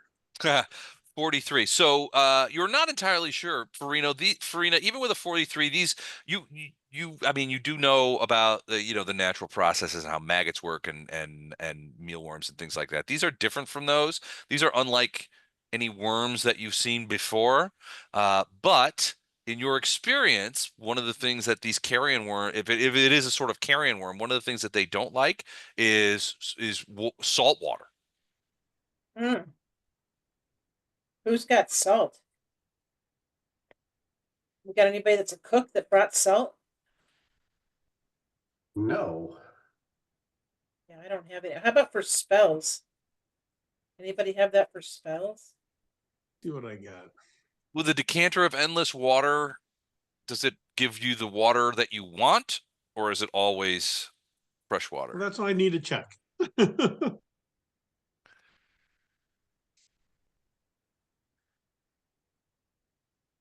Ah, okay. An amount of fresh or salt water pours out. Wow, Ah, ha, ha. cool. All right, so what are you going to do? You're just going to blast it? I'm gonna blast it with salt water. All right, and a stream, a fountain, or a geyser? Oh my. Just a Fountain, stream first, just the smallest one first, to see if I can wash them off with that. to sort of pour it onto them. Yeah. Okay. All right. So you're going to pour salt water onto these worms. Okay, perfect. All right. So yeah, so you do that, and you can see at first the worms become agitated, excited almost, and you can see some of them are dropping off anyway. But once the salt in the water begins to get on them, you can see them start to shrivel a little bit snail-like. And then they start dropping off a thing. You move the decanter around to sort of get all around the thing, but eventually all the worms have popped off of it. There's still a bunch of creatures on the wall, but they're not on the handle anymore. But they're not on the handle. Job. What a great thing to have. That is kind of a cool thing to have. I've had this since we had the portable hole, just in case. Okay, so I washed them off. And then The door has a lock, but it is unlocked. You can open Okay. it if you wish. you want disable device? Yeah, I just open it. You don't have to disable it. It just opens up. It takes you a second to sort of push the wheel around, Okay. and it's sort of like it opens up. The smell hits you like a punch in the face as you look into this room. The room itself, you could tell that the air in here is hotter and more rotten. There's a much stronger, like, sort of burning smell. Potentially of like somebody burnt some meat in here of some sort. It's a little hazy when you look in there, and the insects that creep and along the walls seem particularly agitated. they are really moving and clutching all over there. There seems to be more of them too. On the floor, you see a bunch of magic circles. Some Yeah. of them are glowing. Some are etched with chisels and very, have been etched in there with chisels of some sort. Very crude. But otherwise, the room itself is empty. Deck magic list. Detect magic. All right. So first, all of the circles, even the crude ones, radiate a bunch of hold on. Conjuration. Yeah, conjuration magic. But also that big one right in the middle there radiates a lot more magic than anything else in the room. Is this Okay. one of those? You think it Is might this be one of one those of those dimensional lock points. places? I'm Yeah, it thinking, might be. yeah, I was going to ask if it was one of those 4 points. It might be. It's certainly dominant. The magic coming off of it certainly dominates all the other. There's a fair, so Bardos, to your eyes, there's a fair amount of magic coming off of all of those circles. A lot of powerful conjuration magic. This one is also powerful conjuration magic, but it's an order of magnitude more powerful, and it has other magic sort of interwoven in it. Enchantment, a fair amount of enchantment, and it looks like some divine magic in there as well. Your guess is, in your opinion, this is potentially one of those spots. Okay, what was our plan again for the dimensional locks? You're going to use one of the Hold that. I'll be scrolls. right You've back. got 4 scrolls. So you're Yeah. gonna use the scrolls to hit this area with dimensional lock. All right. Well, And that's the what- duration's 1 day per level, so it's not like, we have to hurry. right. Are we planning on trying to go through this whole thing without resting at any point? Doesn't matter. This thing lasts days per level. So Oh, even days. if we are going to rest once and we'll be able to rest once before the final thing, it'll still be going. Okay. But yeah, you've got 4 scrolls for this. So use one of the scrolls, that way you don't waste your actual spells. Okay, so that's the first one. That's why we rested before we came back here, right? Because this is Right. leave it all on the field, right? We might have 1 rest left in us, but we know we've got less than 24 hours before this thing supernovas. Yeah. We got to drag it off till at least September of this next year. So did you cast Dimension Anchor on our dimensional lock in this area? I'm going to Okay. try. Unless I've got a scroll I'm going to read. Okay. Try to cast dimensional lock on that high magic area. Do you have to touch it to deliver that spell? No, it's a range Oh. 280 feet. Oh, it's ranged. Okay, cool. All right, so you're just going to cast it on there and see what happens? Yep. Okay. Yep. I got it. I don't know if I can do it there. It's dimensional lock. I'm okay. It does, Um, doesn't look like a very safe anything of place to interest in go. here, Les? Well, there's a lot of things of interest. I mean, you're sort of stepping forward there. Yeah. Yeah, I mean, it's a little bit. I mean, as weird and frightening as this whole place seems to be, this place is even weirder and frighteninger. Whatever's going on with those magic circles, it's still going on. The rest of the room is quite dark, although there is sort of like a little door over here that you Yeah. can see. I'm not on that area where the circles are right now. I'm Okay, making you're sure staying I'm off not that. standing in that area. Gotcha. Okay. Hey guys, do you want to examine this other door here? Yeah, go ahead, Gato. All right, I'll go check it out. Who All right, do so you you check want out. to go do the examining?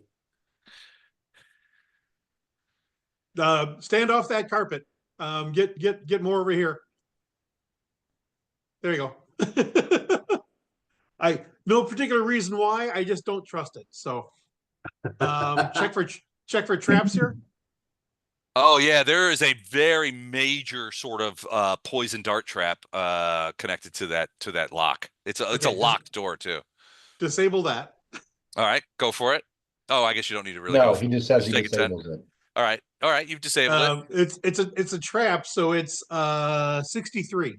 All right, it's basically a poison needle trap in the lock. It's covered with some sort of horrendous viscous brown amber fluid.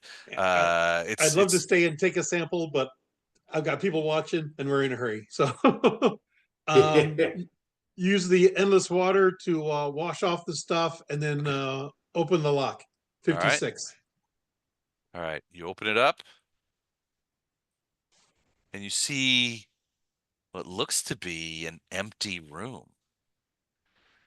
At which point, surprise! You yell out. It Shit. yells out in abyssal and clouts you over the top of the head with a battle axe. Oh my. Ow! Clouds you over the head. This guy right here. Yeah. Oh, geez. Fletcher, he's all yours. Did you see my note, Les? I did. So you're ready. So you will go next. Are we in? Are we in? We will be momentarily. 56 to hit.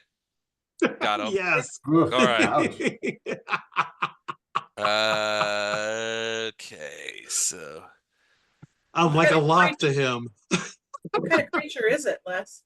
it looks like a sort of Pit junior fiend. league Balor. It looks like this. Hold on, let me I'm here to avenge my father. You killed Daddy. You killed looks Daddy. like this. My So name's yeah, Tony. it's a big demon. It looks kind of like a Balor, but it's much smaller than Karamzita was. That's what happens when you order your Balor on Wish. There you go. It's a Timu Balor.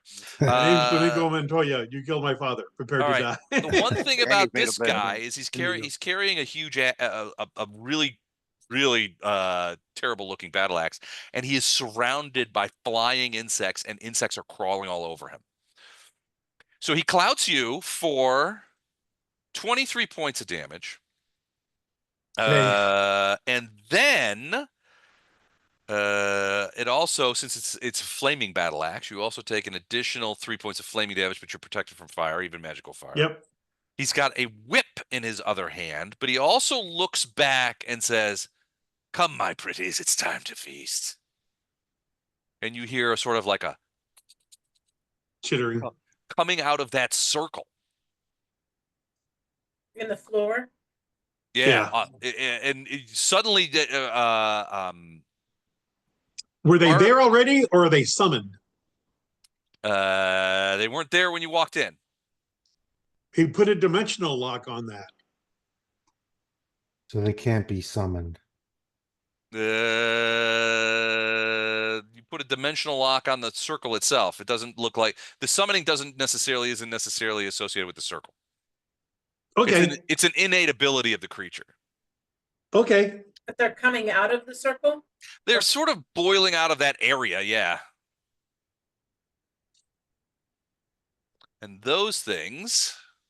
So what does dimensional lock do then? Why did we have to do that for these? Well, dimensional lock creates a barrier that completely blocks extra dimensional channel. Movement, astral projection, blink, dimension door, ethereal jaunt, none of this. A similar spell-like ability. Switches in place. Extra dimensional travel into or out is not possible. It says nothing about summons. Summoning? Okay. Does not interfere with the movement of creatures already in ethereal or astral form, nor does it block extra dimensional perception. It does not prevent summoned creatures from disappearing at the end of a summoning spell. From disappearing. But it That says means going nothing about away. it says nothing about preventing summonings from taking place. Okay. I mean, look at it. I mean, if you could No, we're good. We're good. Okay.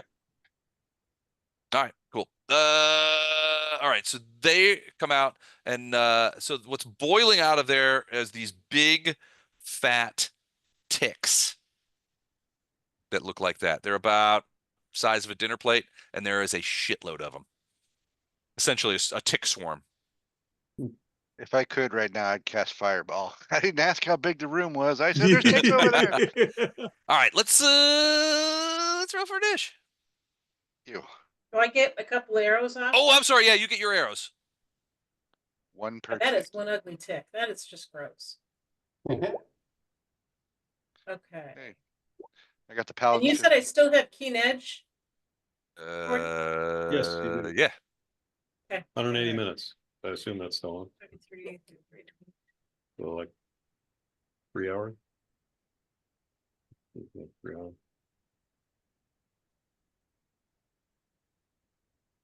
All right, 35 Gee, I rolled a 2. will miss. Is that a little better? 51 will hit. That better hit. 1 will miss. Man, I could roll in this game. Let's see.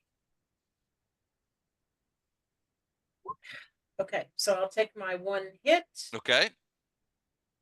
And I'm putting it on the creature.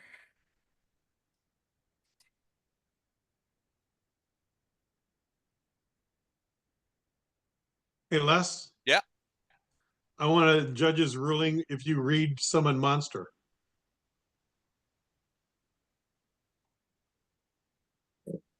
Okay. Because the first line says the spell summons an extra planar creature. This isn't summon monster, Okay. but yeah, okay. I mean, it appears where you designate. Dimensional lock completely blocks extra dimensional travel.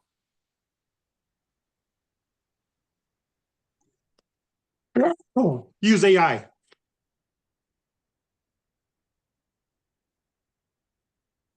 Okay, hold on.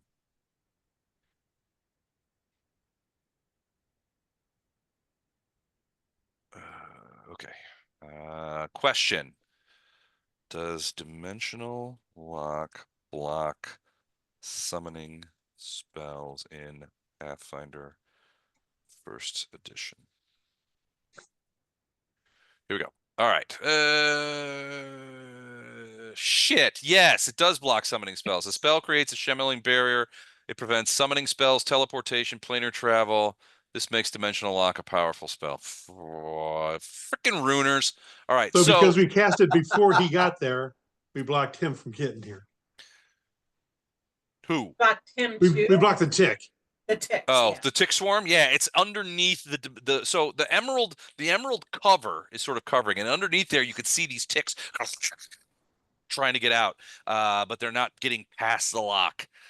So This I is guess why I we won't. need a druid in the party because they could cast frog swarm and this would be just taken care of. All right, so the ticks are covered in the thing. So hold on a second. Let me just do that.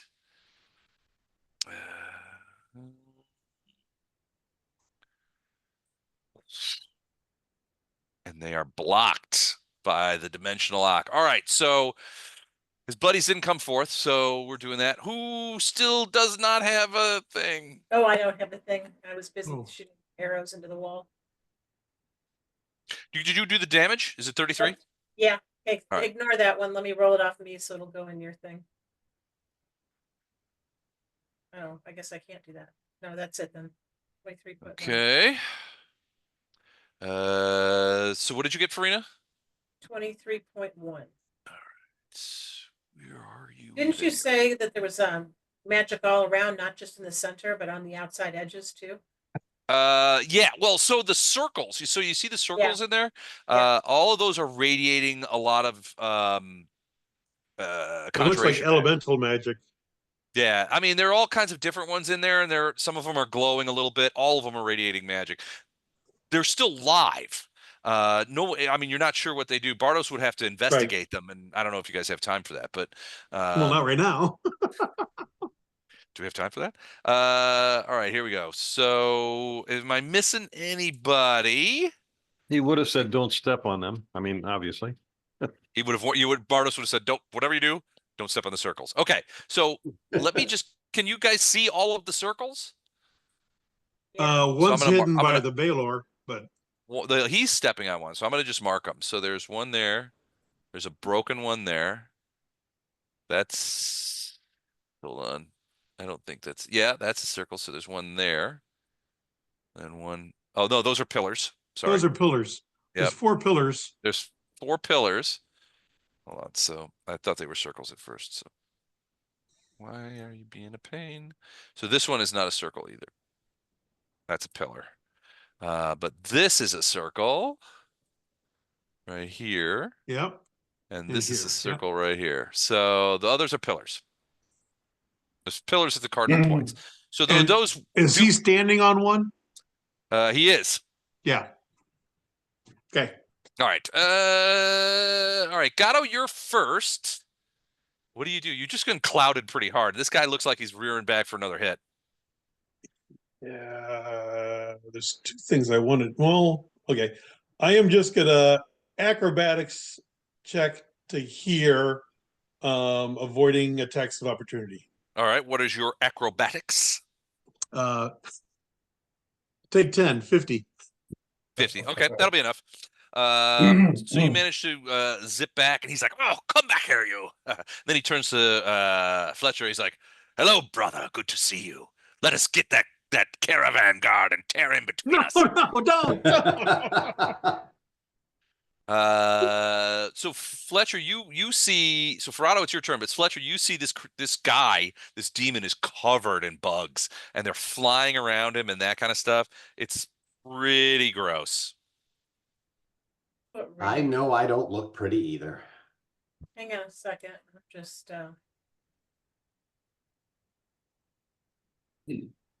okay. I would like to cast a spell. Okay. I would like to Ooh. cast Dispel Magic. On? The The entire the- room. I have greater, as a result of going to 18th level, I have greater Dispel Magic, and I can do a Hey. 20-foot radius. I would be careful on that because we just put dimensional lock in there, and you Oh, don't want crap. that going away. No. I think this is a great idea. Oh, shit, I didn't even think about that. That's such a good call. Damn. Okay, so if we end up in a room like this, next time we should do that first and then do the dimensional lock. You can, well, so I think I mean, you don't have to do the whole room. You can do a targeted dispel. Everything within a 20-foot Trying to, targeted areas in dispel, a 20-foot burst. You can try and get rid of everything. but it can dispel one spell for every 4 caster levels that you possess. Here's what a 20-foot radius looks like. Ooh. Yeah, it takes out everything. Fire. But a That's- targeted dispel is I would get 4 spells. Yep. Starting with the highest level spells and proceeding to the lower level spells. So 1, 2, 3. I mean, I don't know how many things were lit up in there, but the circles that you have, I'm assuming those are live spells. So they're live magic circles. I mean, you could disengage, you could turn them off theoretically with a dispel magic, absolutely. And then right now they're live, but they're also spread out. Well, it doesn't seem to be. I guess it doesn't matter. Targeted dispel. This functions as targeted dispel magic. Would dispel 1 spell for every 4 caster levels you possess. You are 18th, Yep. starting with the That's highest cool. and the lower. Greater has a chance to dispel, remove curse. Yeah, theoretically, targeted dispel functions as dispel magic. Yeah, you just Uh, don't do an area, just do a targeted, and you can do up to 4 targets. That's So what you we're could- reading for. Yeah. Yep. Yeah. All So right. is that what you want to do? You want to try and use the greater dispel magic to turn off the all the magic circles. Yeah, I would like to do that. Okay. All right. So targeted dispel magic is basically D20, if I'm recalling correctly, D20 plus your caster level plus any sort of Spell penetration. spell penetration, yeah. Would add a bonus Or to that. greater. Did I Greater think I spell did penetration. spell penetration? Or hang on, I gotta check that. I'm not sure if that was a different character. Got too many characters going on. It's in feats on the back Spell, page. yeah, I've got spell penetration, so +2 on that. Okay, so 20 plus my plus 20, basically. Plus 20, yeah. And I do it once for all 4 or 3. I think once. Well, you can do the fourth one is just underneath him, so you could get that one as well. I think I'll leave it to you. Do you want to do individual rolls for each circle, or do you want to do them all or nothing? No, I just did 3 lousy rolls, so I think I'm doing a good roll. I'm gonna do all. I'm going for all of it. All or nothing. All right, Yeah. gambler's fallacy. Here we Here go. we go. 31. All right. That is enough to destroy the thing. So you succeeded by 1. So Bardos, you can see in your dispel magic vision, you can see the circles wink out under the magic from Ferrado. Yay. Nice. So dispel this guy and let's move on.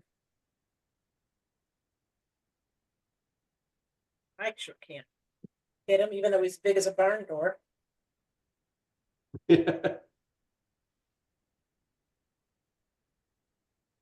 right, hold on. So all of these circles go and the magic drains out. Ferrado, you get the impression that this is a temporary effect. Even the greater Yeah, I dispel think it's magic. four Yeah, rounds. We don't have I much think time. it's more than that, but I'll I'll look it check up. Yeah, we don't have much time. duration. Let me see. Yeah, in this case it'll be 1d6 rounds, but you can roll that at your leisure. 2 rounds. 2 rounds. All right. I'm gonna put this on there. Well done. And the 33 points I hit him with, that's that little blip in his health bar at the end. Yeah. Go Flashheart. Flashheart. All right. All right. Excellent work, Ferrado. Are you gonna move it all, or? Did you say the door was over here? This is There is a door over here. Yeah, that's what Gato opened, and it would seem to provoke the creature. But there's a door, but it's just like a little empty closet, is what Gato saw. It doesn't look like there's anything in it. I'm gonna stand back here in the Okay. corner and get ready to knock another arrow. All right. So, Gato, what are you doing? Nothing. All right. Just looking at stuff. All right. First things first. As a free action, a bunch of creatures jump off the guy and land on Fletcher. Say what? So a bunch of, I told you this guy was like covered in bugs and bugs are flying around him and that kind of stuff. A whole whack of them leap off of him and onto you. So they are, so they are a swarm. So they do swarm damage. So that's automatic. And you take 8. Jeez, look at all those ones. All right, it's not so bad. 8 points of damage, but I need you to make a fortitude save. Okay. Hold on. All right. That's my good one. Well, are we still getting a bonus on saves? I don't Protection think from evil? from protection. +2. Yeah, but not Nope. from Lothar. Lothar's too far away. Okay. 41. Okay, no problem. All right, next, he is going to do a full attack action on you with both his battle axe and the whip that he has. So let's go do that. So this is a switch where he has multiple attacks with both. So I'm just going to roll them as groups of bonuses, which are significant. So, all right, so the first attack on you with the axe is 42. That hits. Second attack with this thing is 57. Wait, 18. No, not enough for crit. All right, so that's 2 hits. Uh-huh. Next attack with each 40. Is that a miss? No, that hits. Second attack, 46. That hits. Third attack with the axe and the whip. This is the last attack with the whip. 45 and does a 38 hit? The 38 misses. Misses. All right, so 2 whips and 3 axe. We got one more attack with the axe. 36. All right, so that's right. So 3 axe and 2 whip. Let me see.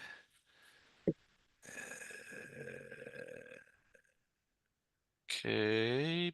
All right, cool. All right. So with the axe damage, as you get hit several times, it's 2, 4, 6, 32, 48, 66 plus 48. Hold on a second. I should just type that in. I can't type in there anymore. Why is it doing that? All right, so the axe damage is 64 points. And then the whip damage, which was 2, 4 plus 32.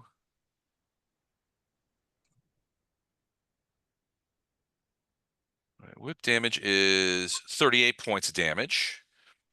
And then I need you. He gets, because of the whip, he gets a free entangle check, which is essentially a grapple that doesn't, which basically will entangle you. It's not a grapple, it's an entangle check. So it's a CMB in this case, which is weird, but okay. So he's going to go against your CMD. Where are you? Where are you? Ooh, Here I you go. have to look at my CMD. Yeah, it's so Where he is that has, one? man, this is pretty good. All right, so he rolls a 56 combat maneuver to try and entangle you And that's in the whip. against my Yours. CMD. What are his weapons made of? What do you mean? Is it a They're +1 longsword, flaming, whatever? Oh, it's a flaming whip. The axes, they're both ensorcelled weapons. They're both magic Okay, items. but you know, It's a Fletcher, you flaming whip. do have I'm not even rolling the fire damage. okay, but Fletcher, you do have stone skin, so take 10 off of each of these, Each attack. Okay. each attack. That's good. It'll all add up. Oh yeah. But it's All right. crunching your stone skin, so keep track of that. Yeah.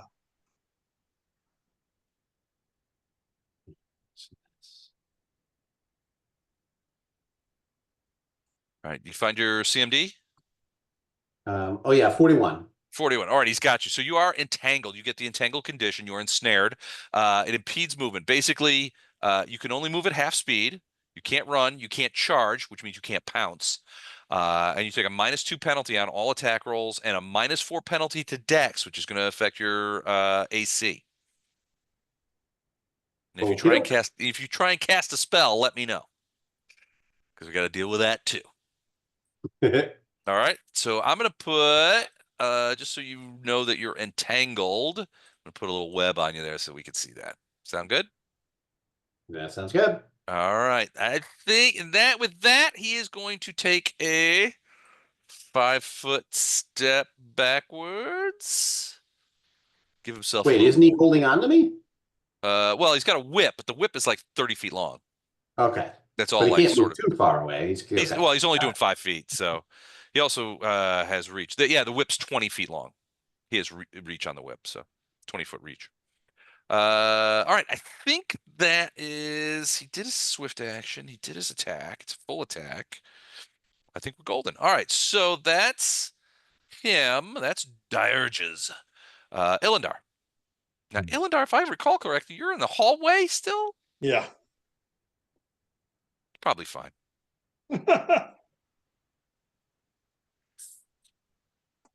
Illendar, what are you doing, buddy? We may have lost him. Did we lose him? Mike, you on mute? He's not on mute. At least Well, you might be muted locally. He's on Oh, mute now he is. now. Okay. Still can't hear you. Yeah, we Is can't your hear you, mic on buddy. mute without Zoom? It doesn't look like he's on mute in Zoom. Right. He's not muted on Zoom, but is he muted? I'm trying to speak. Okay. And Horse we're got not your hearing tongue? you. If you want to just type your actions in, we can make that work. Or just move your guy, or whatever you want to do. Yeah, you're not muted in Zoom, but you might be muted on your mic or whatever. Hardwired. Looks around with a 50 perception check. All right, natural 20 on perception. I mean, you could see a lot of things. Found another form over the thread here, I think. It's not gonna be my champ. Not gonna be my champ. Like anyone from in the hall? I mean, most of your party's reacting, but oh, okay. You do so I see what you're doing. All right. So the door to the north, you hear some natural 20, a 50 perception check. So you hear a couple of things. First, you hear a couple of creatures talking in abyssal. The doors are too heavy and there's too much noise going around, but it sounds like they're like, looks like Diogenes has it. Yeah, I think that's them. What are we gonna do? Well, we'll wait here for a second. Let's do that. See how he fares against them. He'll soften them up, and then we'll spring out and get them. What about the prisoners? Oh, fuck the prisoners. They've been here for decades. They'll stay here for another couple of minutes. But they're going to start making noise. I don't give a shit if they make, that kind of stuff. It's back and forth in abyssal on the other side of the door. That's what you hear there.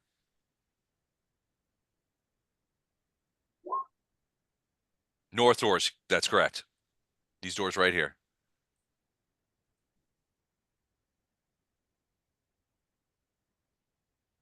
All right. So Illandar dismounts. Storm gets in the hallway. You're not touching those walls, are you? Okay. All right, that's it for him. All right, Lothar's up. What's Lothar going to do? I'm gonna step over here. Didn't I All roll a right. 15 on my inish? I don't know. Wait, you're not even on here. Where are you? Yeah, I know I rolled. I was the first person to roll, I think. Okay, let me see what I can do here. Roll What'd a you roll? Do 15. you remember what you rolled? Yeah, it's well, I'm sure I can tell you it was pretty sure it was 16, but let me Sorry about that. I missed that you were not even on there. You monster. Flash art rolls a 15.01 for initiative. Yeah, I'm the first 15.01. roll. Yeah, right before Lothar. Perfect. All right, you'll be next. Thank you, sir. Can I get a Mhm. 10-foot radius, please? That I can move? Absolutely. Here you go, sir. Thank you. You bet. I'm very curious to see what happens next. Flame strike. Ooh, Flame Strike. All right. I'm assuming Flame Strike will have no effect on a dimensional lock, so it's just on him. Yeah. Flame strike is half radiant damage and half fire. Okay, half fire, half radiant. All right, cool. Do I need to make a saving throw? Is there Hang anything, on. or is it dodgeable? No, you get a reflex save for half. A flame strike evokes a vertical column of divine fire. Can you hear me? Yep. Yeah, now we can. Okay, Half- it's a save for 3/4. You can't save against the divine part of it. You can only save against the fire part. Yeah, half the damage is fire, but the other half results directly from divine power and is therefore not subject to being reduced by resistance fire-based attacks. All right. Well, in this case, he's immune to fire, but not immune, obviously, to divine damage. So he only takes the divine damage in this case, Okay. which I can't save against, so he automatically takes it. Okay. But the bugs get hit too. Yeah, I mean, he seems to be, it's almost as if he's exuding them. So yeah, the bugs on him get hit. Yeah, absolutely. So it's 15d6 damage. Ooh, geez. Okay. So then Is this is it subject to spell resistance? yes.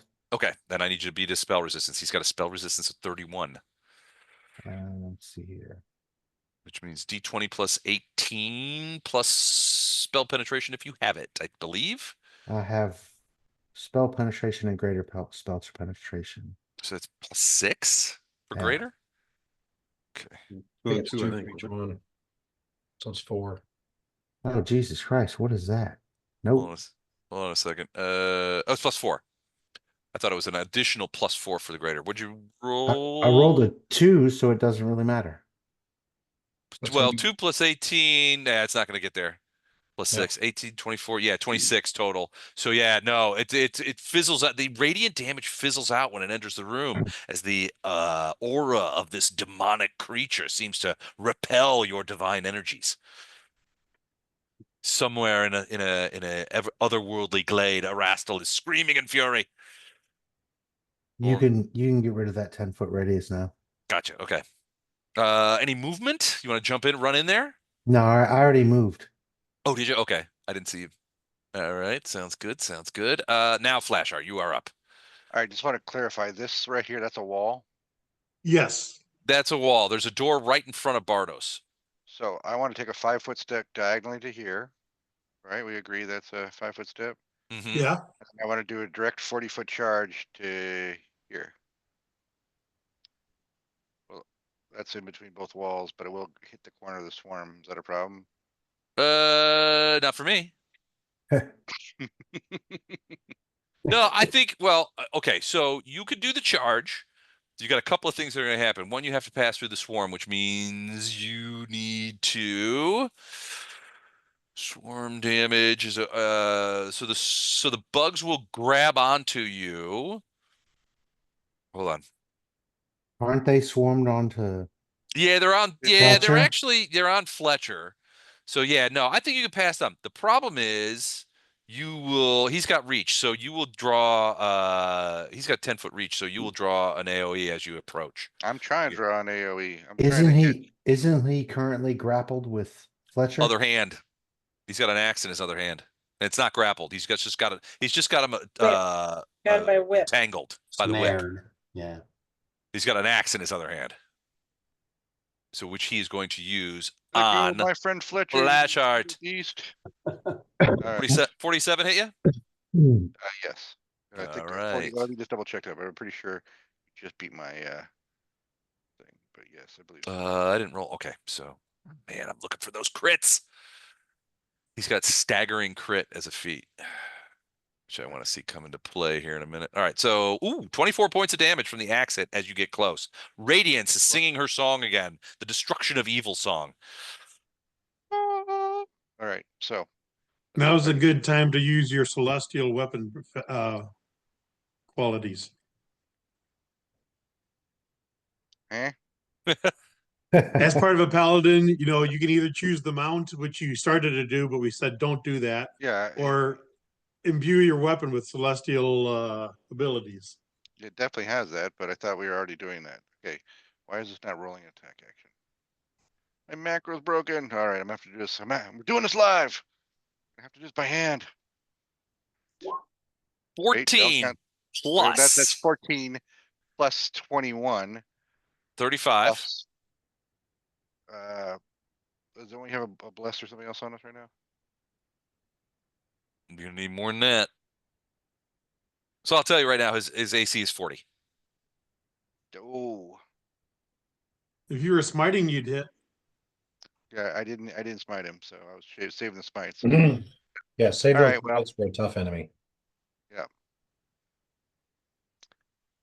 All right, well, that's my single tag. There's a. Is there no other plus two- bonuses you can fry that's out plus two there? to charge. Is there a charge bonus or is it a negative? On Yeah, charge gives you 2. Uh, So with a so plus 14 plus 2 is 6. Plus what's the weapon attack bonus? Plus, oh yeah, I didn't add weapon attack bonus. I'm sorry, it's plus 5. So that's 21. And what was the bonus that you mentioned before? Oh, it's 21. Charging.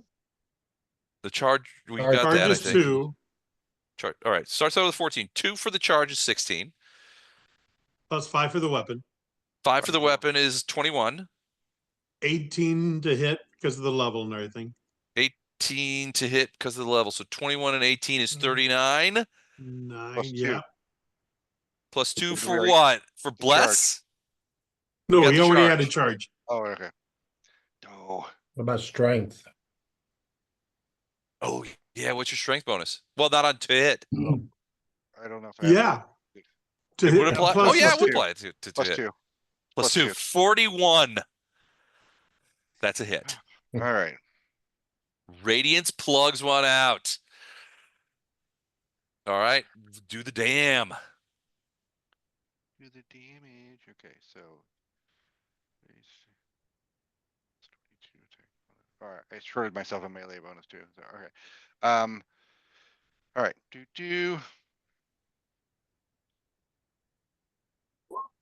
Ah, Jesus Christ. That's see. plus like 16 right there. So I think it's 18. 18 points? Yeah. Okay. All right. All right. And now my macro came up after all that. Thanks, macro. You want to? I tell you what. If you want, I'll let you roll the damage on the macro. we'll probably all be happier for it. I know I would be.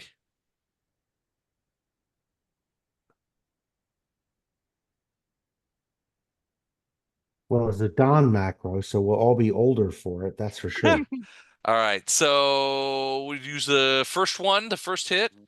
So 15 plus 6, 21. It's about All what I right. got, right? Okay. Yeah, it's pretty close to what you got anyway. So, all right, 21 points. There you go. All right, and He's he got did a 25. lot of hit points. I didn't take my time, my tough out. You say you did 25 to me? He 24. Okay. Minus stone skin. Yeah, that could Oh, comes. right. Okay. Some of it comes off of your stone, but keep track of those stone skins. I don't want you carrying all that around all day. All right, that is Flash Art. Flash Art is Radiance to you. Behold the Herald of Iomade.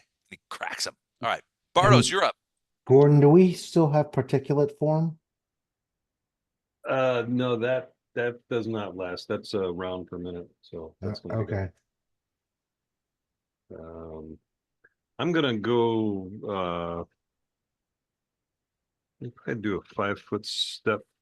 Yeah. I just want to touch Fletcher. Okay.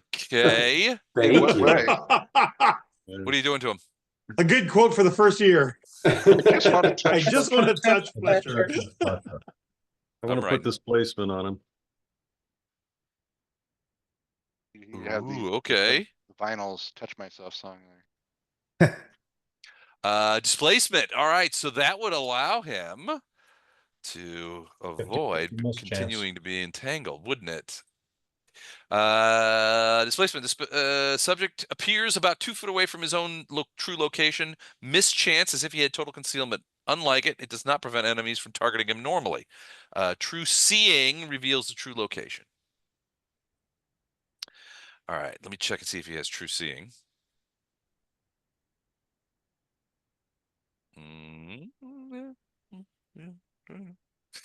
Okay, so you have displacement on him. Yep. All right, cool. Is that that's a move and a spell? That's all you want to do? Yep. All right, Fletcher. So I have reach, so I can still attack Demon Boy. You can. Is there anything that I need to maybe focus on the swarm instead for? Like, Well, so the thing about Does- swarms is they do auto damage, and it's all around you. Eventually, I mean, and they're going to cause fortitude saves, right? So, so I mean, as long as you're comfortable with taking the damage, you can ignore the swarm and focus all your energies on the guy. yeah, that's probably what I'll do for now. So we'll do Okay. a full attack on him. All right. No pounce, by the way. Well, Also, I don't need to pounce. Pounce just gives me a full attack, but since I stood still, I get a pounce anyway. yep, but remember you are entangled, so let's just remember that means -2 on your attack rolls, -4 on dex. Can't run, can't charge, move at half. Okay. All right, so -2. Remember to take -2 off, 2 off of these rolls. All right, so I get 1, 2, and then 3. Okay.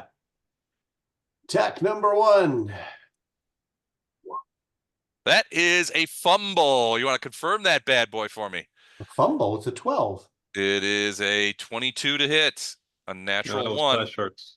Oh, that's You're flash arts. missing. Never mind. All right, so that's 12. Sorry, I was looking at the wrong one. Like, wait a minute. I was like, Alright. no, I got rolled a 12. All right, that's a hit. Still a fumble, Okay. It's still a fumble. Attack number 2. that's though. probably 35 is a miss. That was the claw. Okay. The first one was a sword. Yeah. Okay. 38 is a miss. And one more. Natural Ooh, hey, 20. let's You roll want to try another and confirm that? Ooh, that is a confirmed crit. one. All right, so we got a Sure, hit sure, and a crit sure. with the sword. So, so a hit with so do the hit damage while I pull up the chart. Do you want, unless you don't want the chart. You don't have to. Oh, I take want it. that chart. No, come on now. Seems ludicrous. Ugh, not great on the damage. Okay, which 2 roll? 1s. Come on. 2, 1, 36 damage. All right, let's do that. Wow, we scratched the guy. All right, there's that. All right, so the crit. Let's see. Okay. Broken leg. Max plus bonus, 1 con, 1 dex, and speed reduced by half until healed. You broke his leg. Yay! That feels good. All Yeah. right. And would you say max plus bonus? Max plus bone. So yeah, what's the max here? It's gonna be 12 plus 34 is 46. Yeah, What is 46. Fletcher's max? Like 800? So I'm gonna take off the And that. then 43 for Just, bonus. you just casually lived up 1,200 pounds a minute ago. I think you could just do like at least 400 And pounds. unless is he immune to lightning? Because this Yes. was all loaded with lightning. So Yeah, okay. he's immune to electricity. Okay. All right. All right. You did him. He broke his leg, which he seems displeased about, but he's still got a fair amount of hit points. All right. That's it. Okay. That is it. Cool. All right. All right. So that is the end of the round. That's round 1. Round 2, starting up. Gato is up.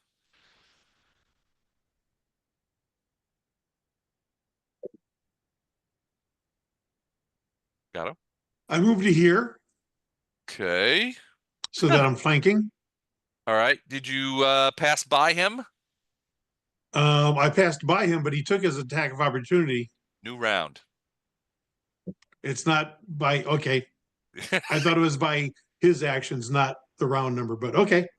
No, it's by the round number. He only I've gets got- 1 per round. Does acrobatics help against that? Can, yeah. Yes. I'll do acrobatics. Okay. I'll take a 50.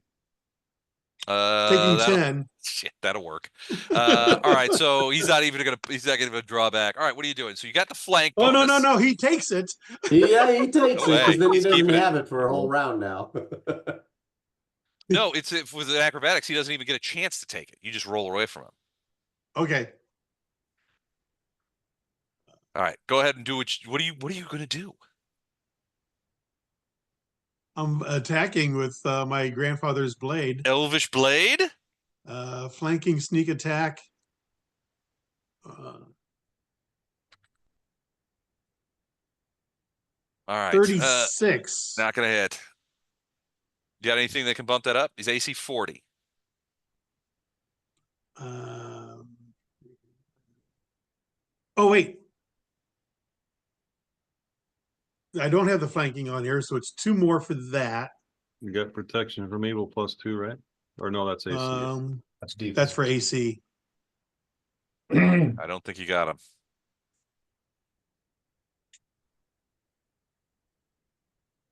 No, I don't. If only those attacks were reversed. Oh, there's another one. All right, and so you're retreating? And then I do, yeah, I've got Spring attack. spring attack. So Nice. Okay. All right, cool. Yeah, no, you missed him. Close, but no cigar, as it were.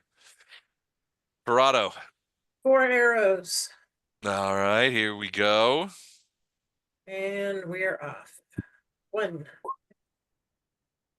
2. Yes. Possible crit. 45 is going to hit. That is a Yes, arrow crit. Okay. And 1 then, hit, 1 crit. Woo, 2 hits, 1 crit. And a miss. So 2 hits. 2 1 regular crit. hits and 1 crit. And the first one is a double arrow. So Okay. that's we'll do the chart. All right. Actually, You probably want damage for the I was gonna crit say, since you actually, I get think I want to do damage. you get Yeah. triple damage with Yeah, the you arrow. get triple. Yeah, okay, so that's gonna, okay, so how do I roll this then? What's the fastest way to roll this? Well, so you've got You one got 2 double hit, arrow. 1 single hit. So if you want to do 3 regular arrow damages, do that now. Okay. So.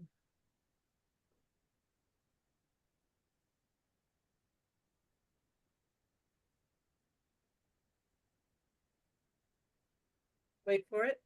Still counting. That's right. Ooh, damn. Okay. And then I've got the, So then do Triple. one, then you're gonna triple this one.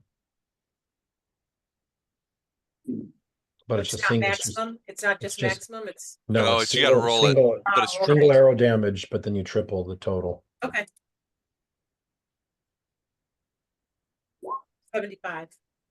So 155. Ow, damn. Wow, that was fun. That'll be another scratch. That hurt him. Well, I mean, he's got a lot of hit points, but I mean, those are some pretty heavy duty hits. But it is now his turn, unless you want to move. No, I'll stay right where I'm at. All right. So first things first, as a free action, he's going to emerge another swarm, this time on Flashheart. So Flashheart, you take. Hold on.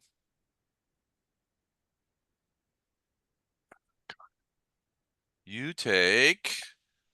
And you're immune to disease, right?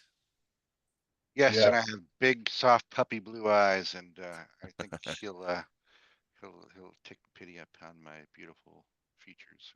He did not. So 17 points of biting damage from all these creatures. Now, the disease that they might otherwise have given you, you are immune to, so you need not make a fortitude save as they continue.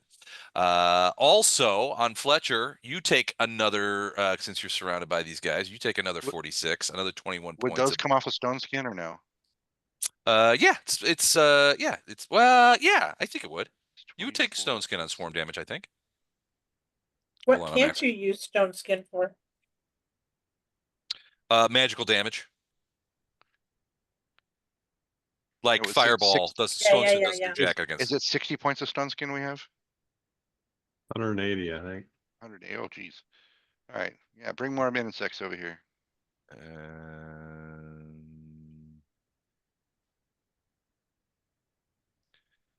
I'm gonna tease Fletcher while I'm standing here. Like, you're slipping, man. This thing should be a pink mist by now, or at least a oily green mist. Oh, stone skin might be a problem. So according to AI, based on the available information, stone skin would not fully block swarm damage in Pathfinder First Edition, but it would provide some protection.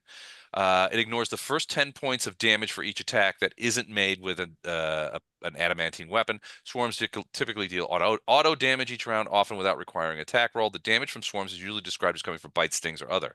Therefore, while stone skin wouldn't completely negate swarm damage, it would reduce the damage taken by 10 points each time. All right, so yeah, stone skin works. Okay. That goes for you too, Fletcher, if you have stone skin as well. But remember to take those 10s off. Yeah, once I it's expect 150 points, it goes away. Yeah, I expect that to disappear eventually. All right. In this case, the whip in the entangle, he can cast spells through it. So he is going to cast, and it significantly affects your saving throws. He's going to cast on Fletcher Implosion. Ooh, nice. The spell causes a destructive resonance in a corporeal creature's body each round, including the first, and it lasts for up to 1 round per 2 levels, which would be, for this case, up to 10 rounds. You can cause one creature to collapse in on itself, inflicting 10 points of damage per caster level. Fortitude negates spell resistance. Yes. Now this is a concentration spell, so he has to concentrate on it. But in the meantime, I need you to make a fortitude save at DC 29. Okay. Good news is I get plus 23. Ooh, he made it. All right. So no damage, which I kind of hate. But even so, he still has it on you. Now, combat does not negate concentration. So he's going to do that. That goes through there. And he is going to take a single axe attack at Flashheart at his max bone, which is. Why is it not on here? Here we go. 47 hit you?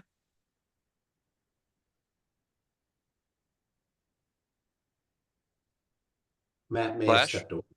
Oh, okay. All right. So Matt's going to take 23 points of damage. I'll just take that off. Oh, 13. But he loses another 10 off of his stone skin. All right, so he gets clunked there. I think that's it for him. Bartos, you do notice that the ticks that were trapped, the tick swarm that were trapped underneath the dimensional lock have now disappeared. You're not sure where they went. Probably back to from whence they came, but he could still maybe summon them. So you're not sure. But I think that is it for him. Ilindar, you're up. You're in the hallway. A whole lot of shaking going on in there. You want to jump in? Get your crossbow.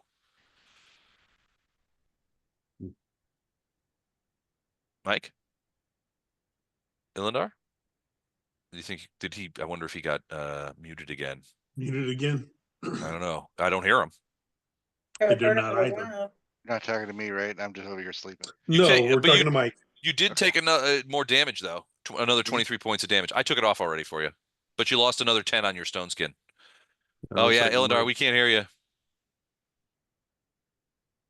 They cast silent on you. Can you hear me now?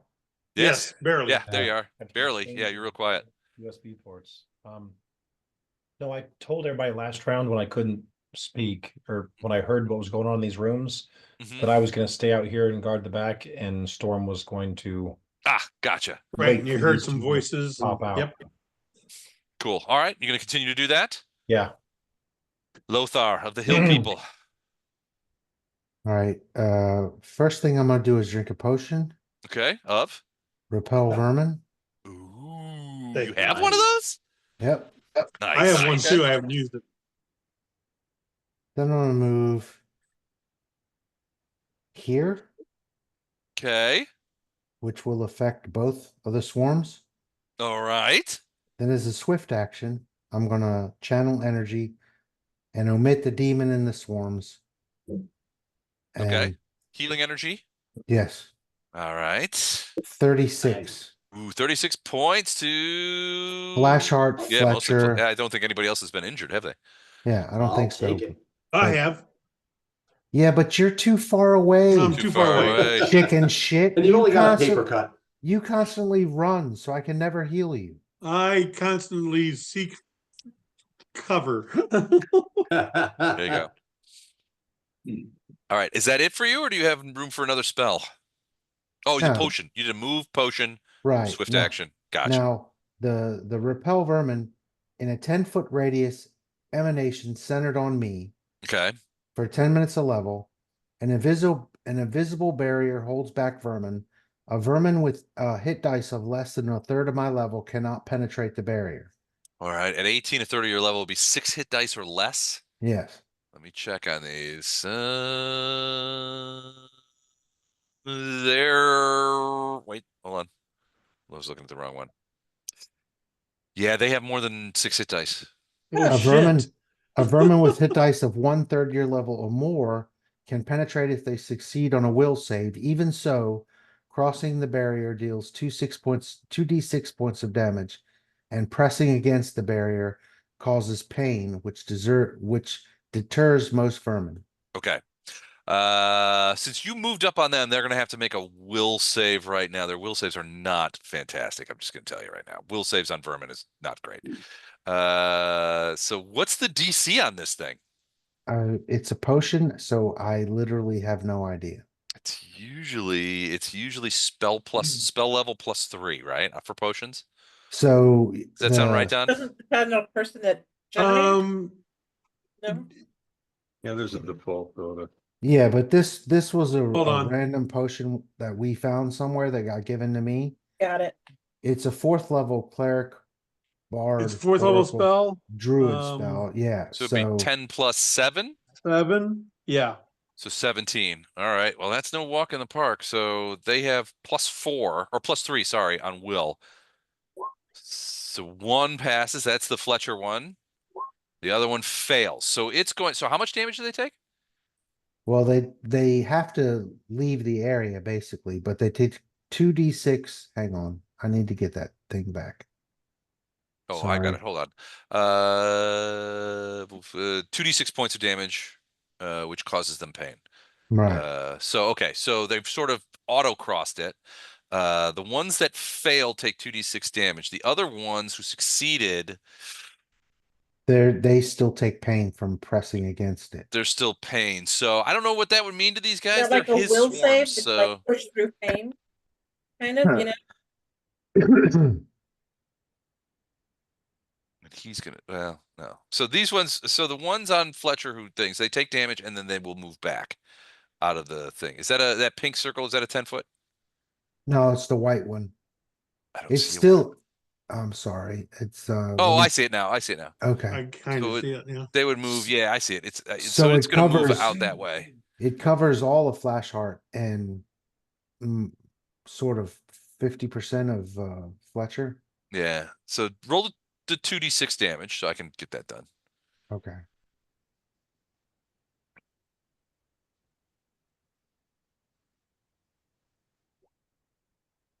8 points of damage. All right, so 8 points of damage as the swarm is disrupted by this.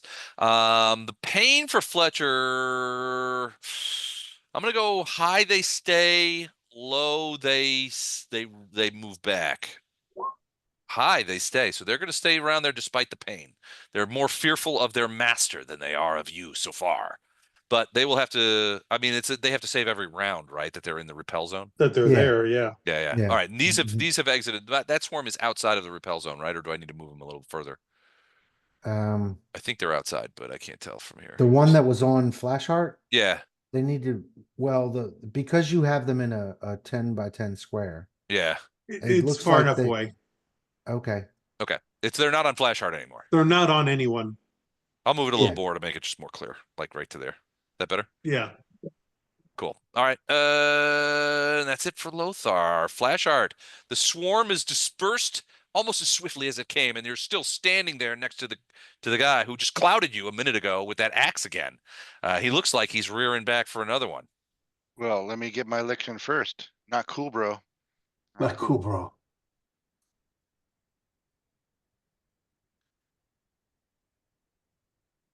At least you get a full attack this Macro. time.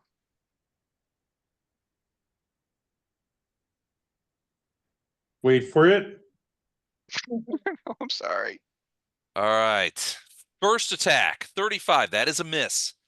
I don't think I'm gonna hit it all then. 35 is a miss.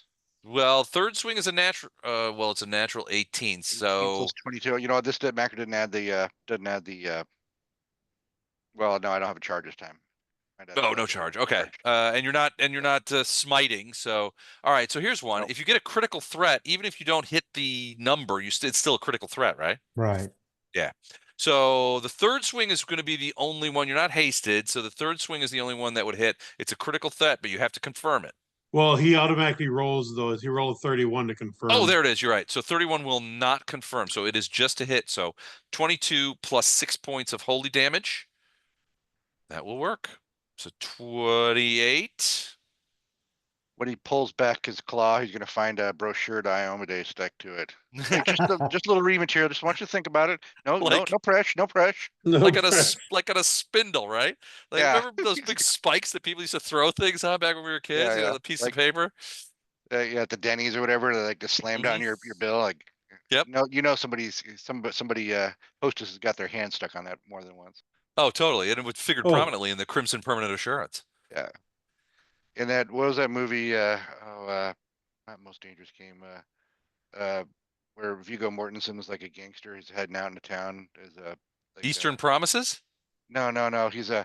He's living in like in a town in Philly, pretending he's not a bad guy. He's raised a family. and Oh, then History of just, Violence. Yeah. Yeah, History of Violence, right? I don't believe he spindled anybody, but I was like, yeah, spindle him when he was knocking people around his diner. He took All one right. guy out with a pot of coffee. Oh, that's Yep. all I remember. Yeah. Nice. Uh, All right, Flashheart, full attack. You gonna move or anything like that, or are you gonna stay there duking it out with this guy? No, I'm duking it. I'm keeping him busy because we got other things to deal with at the moment. So as long as he's busy, can't get to the squishy people. So All right. In fact, Bardos. can I take a 5-foot step off to his side so that Fletcher has Sure. a clearer shot here? So let me just do that.